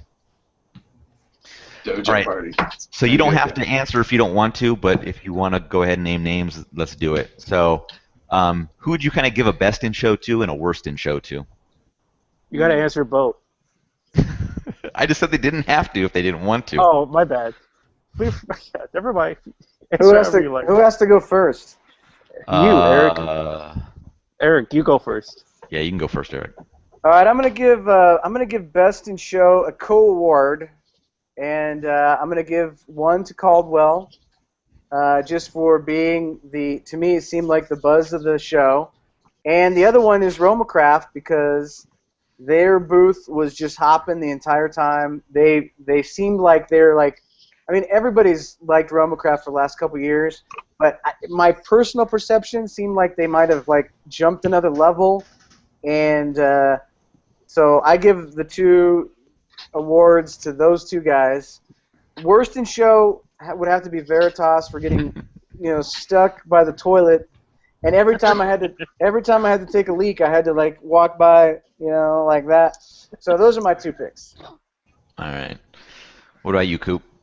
Best in show, I think, had to be the CLE booth. They had an incredible amount of activity for basically a product company that didn't have a lot of new product. Mm-hmm. They seemed to be very, very busy. And I was over there. Obviously, Steve Sacco was over there, but there was, but regardless, they didn't have the best location. And they still, I think it was busy. It was slam from start to finish. Now, I'm going to caveat worst booth by saying I didn't really spend a lot of time there, and it was the Grey Cliff booth, because I didn't see any buzz happening there. Right. So, don't go out on a limb, Coop. no, they were there. They were there. I just don't know where they're heading right now. It's a shame. That was. I remember when I went to my first trade show. That was one of the iconic booths you go to. Right. This is like 2010, so yeah. I mean, they were there. They had some new product, but yeah, I don't know. That's just something. You want to talk a company that needs an overhaul from top to bottom. That's it right now. Right. Now that they had one of the iconic factories years ago too. Mm-hmm. Ever since Avelino Lara died, it's been a lot changed. Yeah. So Seth, you could be excluded if you want, but I don't know if you have enough input to kind of throw your hat in the ring here. Yeah. No, looking at it from like guys, I'll be right back. I'll be right back. Looking at it from the social media aspect from my end, one of the actual disappointing booths, which usually had a lot of hype, was actually Tatuaje. Mm-hmm. It's one of those, I wasn't there in person, but from what I saw from photos and videos, it's like there just really wasn't much there, wasn't much going on. And that's looking at it from my perspective. Exciting booths, Caldwell was a big one. Rocky Patel. Mm-hmm. They had Gary Sheffield and Ray Lewis, but that's going to draw some hype. But there was just tons going on there. I mean, they had like videos I was seeing. It was just like live singing. There's tons of people there all the time. I've even heard that Nish Patel said it was a huge success of the show. Mm-hmm. Dude, I just want to get tackled by Ray Lewis, dude. I'm just saying. Here's how you do it. You take pictures when the sign says no pictures. That might get it done. No, I want to get my retailer. The Ray Lewis cigar, by the way, is really good. So if you haven't smoked it, you need to smoke it. I want to do a Ray Lewis event where basically, I'm going to buy a box, and anyone who wants, a number of boxes. But basically, at the end of the event, is I'm going to put on full pads, and Ray Lewis is going to chase me and tackle me. Right. The goal. Coop will be there. Yep, I'll be there. So any that you would say were disappointing? I mean, it just in years past, the Tatuaje booth has gotten a lot of attention on the social media aspect, but it just didn't have that buzz this year. For big booths. Yeah, they were busy. I don't want to say they weren't busy, but there was something like I think Master Sensei hit it early on. I think he hit the nail on the head. Yeah. I mean, Caldwell does a good job of. He doesn't make it about cigars. If you look at it, he makes it almost like an art gallery. Right. His first year, he had an art studio with easels like in the middle of the floor. That was his booth. Right. Yeah. It's all about the art and expression in that booth. Yeah, Exactly. he's a brilliant young man. He's older than me, but he's young, and I think he just uses that with his booth. Yeah. What about you, June? I like Jose Blanco and everything, but what the hell was he doing with Emma next to all those freaking pipes? Yeah. Like, the Perdomo logo behind him. Yeah, I'm like, dude, get a booth next to Davidoff or something, like, but hey, but then again, like, what? Surprised he wasn't on the river. Well, so within his new releases, there was nothing that he showed at the show, right? Like he came out with like supposedly what 2-3 different releases, right? 2 new ones. Mm-hmm. Well, there were So he 2 box probably press extensions, but there were 3 things not shown. yeah. But hey, then again, no I mean, comment. No being comment. Jose Blanco, he already has his connections, and he may not need something like that. I don't know. His booth next year, Coop, should just be a duplicate Pier 13 in Hoboken. That's where the booth should be. For folks who don't, Smoking with Jose on the pier. for folks who don't know, Jose, I think he moved to Hoboken, and I think he lives in an apartment building. He can't smoke in it, right? So he goes down to the waterfront to smoke, and occasionally I'll get a phone call from him or Sethwell when he's with Jasper and he's smoking. He's chasing after Jasper by the pier. It's wind's blowing. It's hysterical. That would be a great booth idea. I think that is an awesome idea. It's an awesome idea, and this is what you do: 50-count cab, petite Coronas, Senor the waterfront. That's what it's going to be called. Tell him to get rid of the big picture of his head and put something like him smoking by the pier. I think that would be better than that big picture of his head. Now for Frasia, I need to show up in a Viking costume and just walk around smoking Frasia's wearing a Viking Torvald. with an axe. Victory. How about a best in show? Victory! Best in show. I mean, for first timers and Cornelius Anthony, Yeah. that's pretty awesome. I mean, they did a great. They should have won a booth award. Yeah. They did a great granted, job. They got all that money from cigarette tobacco and everything else, but like, I mean, that was a side booth, right? It's the cigarette company that they own. Yep. But last year they were more in that cigarette style booths too. That's how they were last year. This year Courtney did a great job at showcasing the story of the brand this year. Yeah, for sure.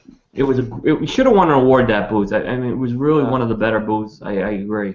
Tatuaje And they had a lot won of that, traffic. right? Tatuaje won the mid-size whatever booth. Yeah. The display. Pete always does a very good job with the displays. Yeah. And I'm not taking anything away from it. But yeah. Yeah, for me, best in show, I kind of go along with Seth in regards to Rocky Patel. I mean, that booth is always slammed. There's just so much business being transacted in that booth, and they got music pumping, they got liquor pouring. It's a event within itself. So it's always got traffic. I'd also probably bring up Selected Tobacco with Nelson Alfonso and Dave Garofalo. I think he probably had the best placement, being next to Davidoff, and I think Oliva was on the other side of him.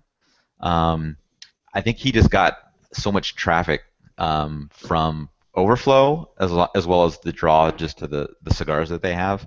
Just talking to Dave, he said, he was saying that sales were going really well, and partly because of that, because you go to the Davidoff booth and they're busy, so they kind of file out of there and they hit up what's next, and that was just kind of who was there. So I have a question, and I did not get to Dave Garofalo's booth, and I really wanted to. And that's bad on me. And I consider Dave a friend. He's got a big booth, and he's been there 2 years in a row, and it seems like there's traffic, but I don't see his product in the amount of not his product, the Selected Tobacco product. Right. I don't see the distribution footprint very large on that. Yeah, I don't think so. Very small. I see it very. I mean, I can't name any. I only can name 2 or 3 retailers that I know to have the product. So it seems awful small. I don't know if there's criteria that has to be met. Like I said, it's in fairness, I need to sit down with Dave and understand that. Right. But it's kind of one thing I wondered about. Yeah. Yeah, there's one retailer that carries it like an hour and a half north of where we live and things like that. But I don't know if most of the sales is online through 2 guys or not. But they have very classy products, packaging. But but it's all the United Tobacco stuff too. That's like Garofalo. They had the new Garofalos I heard this year. Right. So I don't know. So we kind of already hit on it a little bit, but like best booth location, worst booth location, we already know Eric's. I mean, he's been pretty vocal about it the whole show. So. Oh, the worst booth location? Mike Bellady of MLB Cigar Ventures. I was going to agree with you. He was all the way in the back on the left, right? And he had a busy show, he told me. And it was busy because I went there a few times. And Mike's a friend of Stogie Geeks. He was in a horrible location. Yeah. Any others that you guys want to mention, or we'll just move on? I think obviously Davidoff was just at ground zero, I like to say. Even though Drew State was in the front, they had I still think, and they had a great look. I think Davidoff's Ground Zero. Davidoff just seemed, because the way the layout was this year, it just seemed like it was accessible from everywhere. Mm-hmm. And the carpet was amazing. Yeah. Oh, Yeah, And go over Steve there, Saka recommend needs some to of that. get more thicker carpet next year, by the way. Yeah.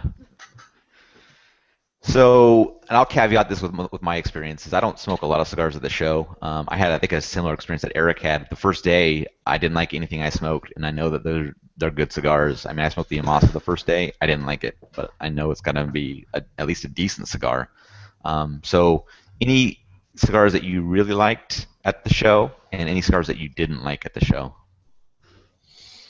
One cigar that I loved and was the Flor de Gonzalez Unitas. It's a barber pole cigar, Mm-hmm. and to be honest, I've never really liked a barber pole cigar before, but that cigar is awesome. It's got Connecticut and Habano mixed together, which is supposed to sort of symbolize like Cuba and and the United States coming together, kind of a thing. Mm-hmm. It was fantastic. I can't wait to review that one in full because to me that was one of the best cigars I smoked from the show. Besides like the Dim Mak and stuff. But when I had that one, it was just so chalky, thick flavor. It was absolutely fantastic. How about you, Will? The one that just stood out was Caldwell's Signature. Mm-hmm. It's also being called the Eastern Standard Dos Firmes. It's a Connecticut. It's a darker Connecticut. Caldwell gave me that cigar right before I went to the dojo party. It was in between Davidoff and the dojo party. I smoked it. It was the best cigar I had at the show, hands down. It's a special cigar. And it was funny because he gave it to me, and I didn't expect much of it. When I smoked it, it was just incredible. And then I went and found Robert after the dojo party, and basically I go, "Hey Robert, man, I'm telling you, this was incredible." He goes, "Ain't that the shit?" He's like, and he was really pumped on this. And he says, look, he goes, a lot of stuff I make, I'll say I don't like my own stuff. He goes, "This one?" He said, "Yeah, this is one that William Ventura is doing for him. It's been a blend that's been around for a while, and he made it for Caldwell now to sell." Let me tell you guys, if you buy into Caldwell, I think you're gonna like this cigar. If you haven't bought into Caldwell, give this cigar a smoke. I really think it's something special. How about you, June? Like you, I didn't smoke that many. Like the Amasa at the after trade show, day one of trade show, we went to that event. It had pockets of notes where I was like, man, this is really good. But my palate was so dry, and I honestly, I think most people enjoyed being back in Vegas for the show. But the only one thing that I would say I enjoyed about New Orleans was cigars tasted better in New Orleans for me. Mm-hmm. So what I really enjoyed was Tim Wong's Pier 28. I A mean, lot of people were saying that, yeah. that was really good, man. Like I gotta get more. Yeah. So. Yeah, I'll echo the Pier 28. I wasn't sure what to expect, and it really turned out to be a very good cigar. So I'm looking forward to smoking that more. And then the Sober Mesa Short Churchill. Oh yeah, that was really good. That was a really good cigar. Wow. I mean, I liked the original Sober Mesa a lot, but this one was just it's a bit of a different beast, but it was a really enjoyable, and that was kind of that. I think that was the only cigar I really smoked at the show on that day, and that's when we were sitting down, Will, and it was just really good. I liked it a lot. Yeah, I lit up the Mi Querida. I was smoking something else, and then we all lit up the Mi Querida, which I really enjoyed as well. Yeah. I think Steve did an incredible job with that cigar. Yeah. What really blew me away was that new Al Capone menthol. It's amazing, man. It's amazing. You hit the hookah, didn't you? You brought back hookah tobacco, didn't you? Where was Great Wall of China cigars this year? We were talking about Fill that. us in. Oh. Well, you see, the Chinese don't smoke cigars yet. But once they do, and they're done making cigarettes out of crushed up people that they don't want in their mainland, they'll go to cigars. All right. So what level of FDA talk did you engage in at the show? Any? Not a lot, really. I tried to avoid it kind of just because, it seems like, guys don't really want to talk about that. It's sort of like talking about some sort of horrible disease that you have, and Right. you want to avoid it. So I didn't talk a whole lot to folks about it. I mean, occasionally we'd touch on the subject and stuff, but... How about you, Will? I mean, it came up at the seminars. There was not much more you got from it. If you've been following the FDA. I mean, if you've been reading Half Wheel, if you've been reading stuff I put out, you weren't going to get anything more than you got from reading the sources out there on it. And Half Wheel's done a good job with that. They did a very thorough job with that. They deserve credit. So I mean, you really didn't get a lot more with that. I had some conversations with people. Particularly, I was interested in Bill Paley's point of view of things because of Bill's kind of got a different view than most people, I think, on this. I don't think he's so anti-regulation here. I think he's looking at it as a strategic advantage. But in general, I found that once the show opened, unless I just selectively did it, there wasn't a lot of people talking doom and gloom. This is the last show. A couple people maybe, but I didn't get that impression. I think everyone's looking forward to going back next year, and there's going to be product there next year. Yeah. I will bet that. Yeah. I mean, we talked a little bit. It came up here and there, but we were really not trying to make it a focus of any kind of conversations that we had. I think I don't think there's any new information, and like you said, Will, I don't think anybody learned anything new at the show. It was just kind of kind of had this lingering over us. We're still kind of waiting to see what happens, and then figure out what to do next once kind of things get laid down. So I didn't get over to Frank Herrera's booth or the CRA booth, so I don't know, but I did not get over. And it was just, again, being one man. I'm apologizing to more people for not getting their booth, but I heard, so I don't know if the CRA booth had anything to offer, or Frank Herrera, I think, was doing some education there. But in fairness, I didn't get to those places to have discussions. Yeah. So any gripes about the show that you guys have? Seth? I'll start out. So the one thing that we seem to always struggle with every year is when the media can get into the show on the first day. So I was under the impression that we still got in at 9:30, which is an hour earlier than most retailers. That didn't happen this year. You had to buy into the pack to get in, but last year we were able to get in early, and previous years we always struggled with that. So I hope we can get that figured out. And I'm gonna actually next year I'll make it a point before the show starts to figure out what's gonna happen so that I know ahead of time. We kind of set out for an hour in the lobby waiting to get in. Yeah, actually, there were rumors that I was on the show floor. I'll be honest, I wasn't. I actually was up in my hotel room. I had to deal with something. So I started getting phone, and basically, it's been a problem every year, and usually it's been a phone call to someone in IPCPR to just let security know. But I don't know what the pack rules if it changed this year. Right. And if it did, it needed to be a little more communicated, I think. Sure. Was with the pack rules. So I think I would agree with that. Seth, other than being banned from the show every year, do you have any other gripes? My question, and this isn't against the show. I've been talking about this with Coop. So my understanding was that the CRA has this new thing called the CRA stamp. So they're putting on boxes. Oh boy. Which just makes me think of the Stamp Act of 1765. And my question is, I'm hearing, and I was reading this, and I was losing my cool with this. And I'm like, Lito says, well, I'm going to eat the cost of the 2 cents per cigar on this. So I'm like, okay, so CRA is putting the stamp, and you can get the stamp on your box. I don't know if it's 2 cents a cigar. I don't know. My question to the CRA or whomever is there a cost in putting these stamps on boxes, which I'm sure there is? If so, A, who's paying for it? The CRA paying for it? Because, gosh, I hope not. I think they have better money. They could spend the money elsewhere. B, are manufacturers paying for this? Gosh, I hope not. They have money to spend elsewhere. Is this going on the consumers? And that's my question is this 2 cents per stick for the CRA stamp that King George has put on our cigar boxes hitting us? And I just don't get it. I just don't understand. Yeah. I'm going to comment on that. I've been told from a retailer that some of the costs are being passed to the consumers. I don't want to name the retailer and I don't want to name the manufacturer said, but that's what I've been told. And ultimately, that's very disappointing. I don't think that was this. Hopefully, that wasn't the spirit of the program. I think the spirit of the program was to get some more manufacturer commitment to this. And I'll just kind of leave it at that. I do feel if that's what's going on. Kudos to Lito Gomez. Kudos to guys like Nick Perdomo. Exactly.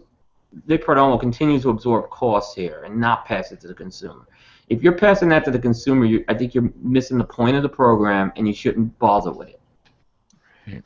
Yeah, it's a source of revenue that will help the CRA, which can help fight these regulations. But it's almost like we're trying to fight taxes. And so, hey, to help us fight these taxes, we're going to put a tax on you. I'm like, what the heck, man? I don't get it. I just don't get it. But I wasn't at the show. I was watching the Democratic National Convention, so everyone can mock me for that. So there you go, Eric. There's your follow-up to the Whiskey Rebellion. You do the Stamp Act of 1765. Exactly. That's a good idea. There Yeah. you go, man. I like hearing Seth go off like that. That's good. Yeah. I'm just curious. I just don't understand. It's like, just ask for donations. Yeah. It just seems like a lot of these. IPCPR takes the beating all the time, right? Everyone was looking at IPCPR to take leadership for this lawsuit, right? And I'm not saying they shouldn't have skin in the game, but who's the one being affected the most right now? It's the brand owners. I mean, so some have stepped up more than others. I mean, I'm just going to say that. And you just can't always look to IPCPR or the consumers here. There's got to be a point where someone has to take more skin in the game. Yeah. I'm really concerned for the unintelligent cigar consumers too, and the reason I am is because we're going to have these cigar boxes with smaller labels for the companies. We're going to have Surgeon General warnings. We're going to have Bovida stamps, and now we have a CRA stamp. These unintelligent consumers are like, what the fuck am I buying? Who makes this? And the factory seals. I'm really worried about those people. And the factory seals. Uniforms. And the factory seals. It's just, I don't know. It's not making America great again. I'm just saying that much. Any gripes, Eric? Yeah, you know what? I paid $3 for a Snickers bar at the show. How much does this go for? Like 75 cents? Yeah. That's all I'm saying. Give me That's a reason. Give me a reasonably priced Snickers bar, and there's no warning on here that I'm probably going to get diabetes. Like 30% warning label. Nothing like that. I paid $3 in Vegas at the show. I was hungry, and I had to pay $3 for one of these. So there. Do they have it on the show floor? Yeah. Yeah. Yeah, and you're really not yourself until you have a Snickers bar, right? I'm and I'm really not myself when I have to pay $3 for one. Any gripes, June? I just wish we hit up more booths. I mean, I know we couldn't. It's just there was just two of us, but maybe next year we poach Seth. There you go. Dude, I've told everyone Get to the show first. When I go to the show, I'm dressing up as Elvis. They had that at the Arandoza booth. Yeah, they had the big. They had the already took old it? Yeah. Yeah. That's what you get for not going to the show. Well, next year I'm wearing my Viking costume and I'm sitting with Jose underneath that awful portrait of them. There you go. All you gotta do is babysit Jasper if you go there.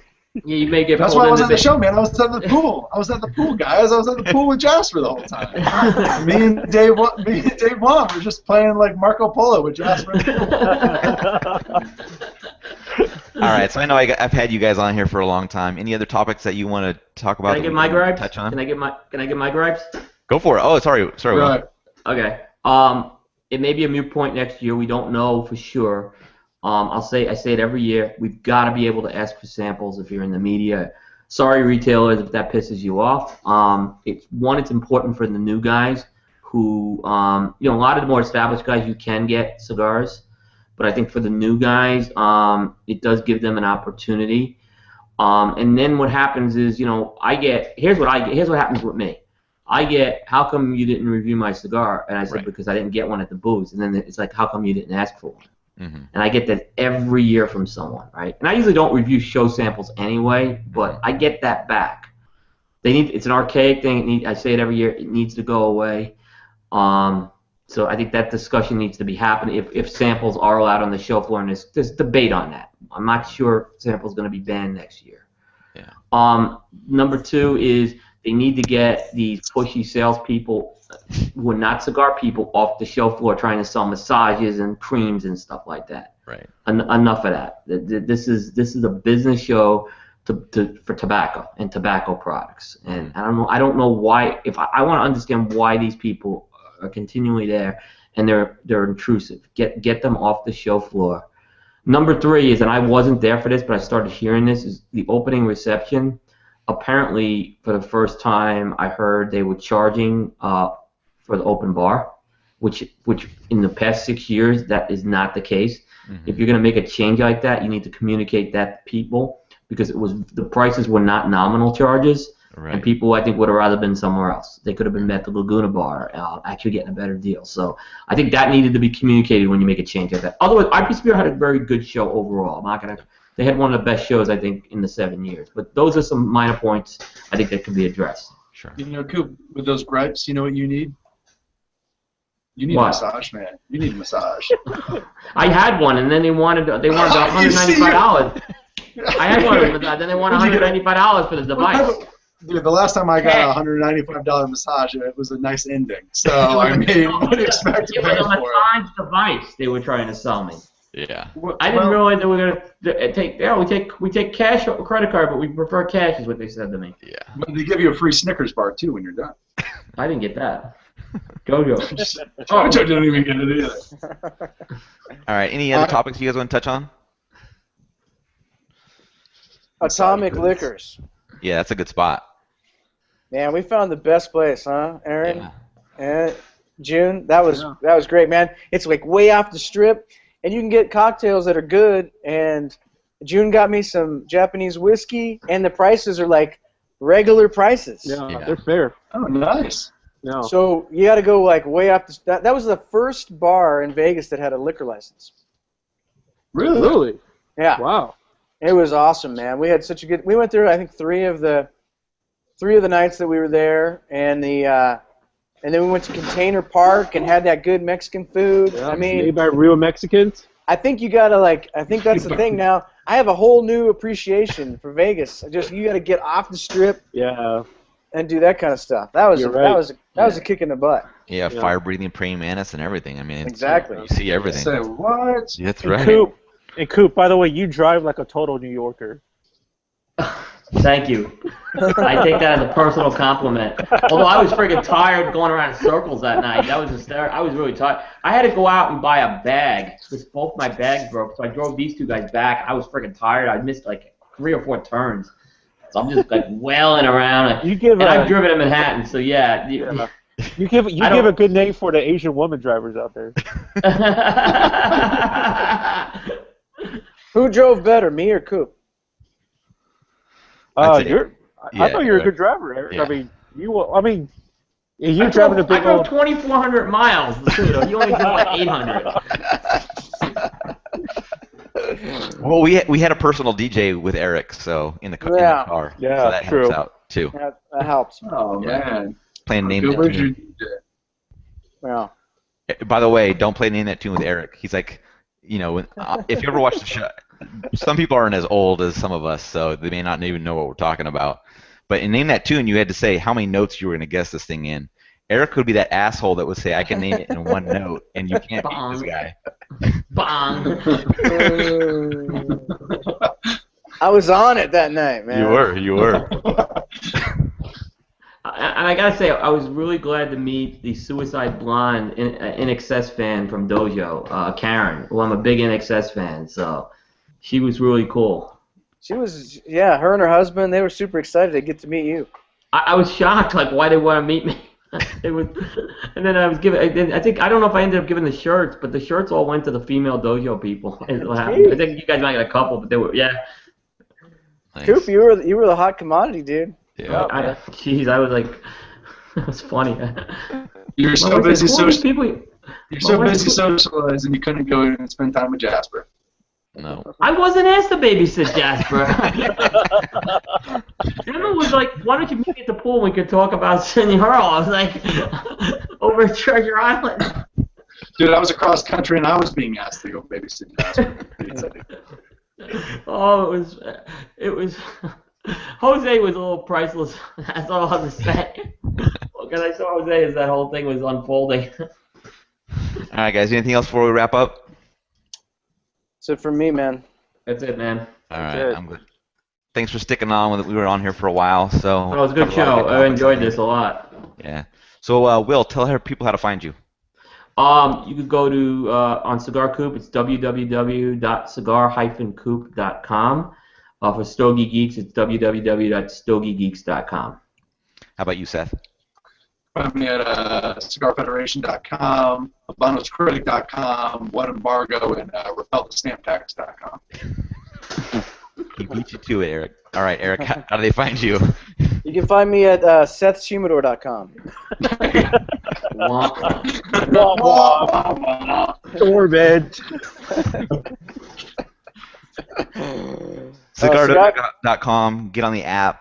Yeah. Great community. You won't be disappointed. So I'll say that. All right, well, thanks, Aaron. Thanks for having me on the show, man. Yep. Absolutely, man. We appreciate all you guys being, spending some time. I know you guys had a long This day was a lot already. of fun. So. This was a lot of fun, yeah. All right, so if you guys are just catching this video on YouTube, be sure to subscribe to us. But check out the website, developingpalates.com. You can find us on Facebook, Twitter, Instagram, Google+. But check out the site.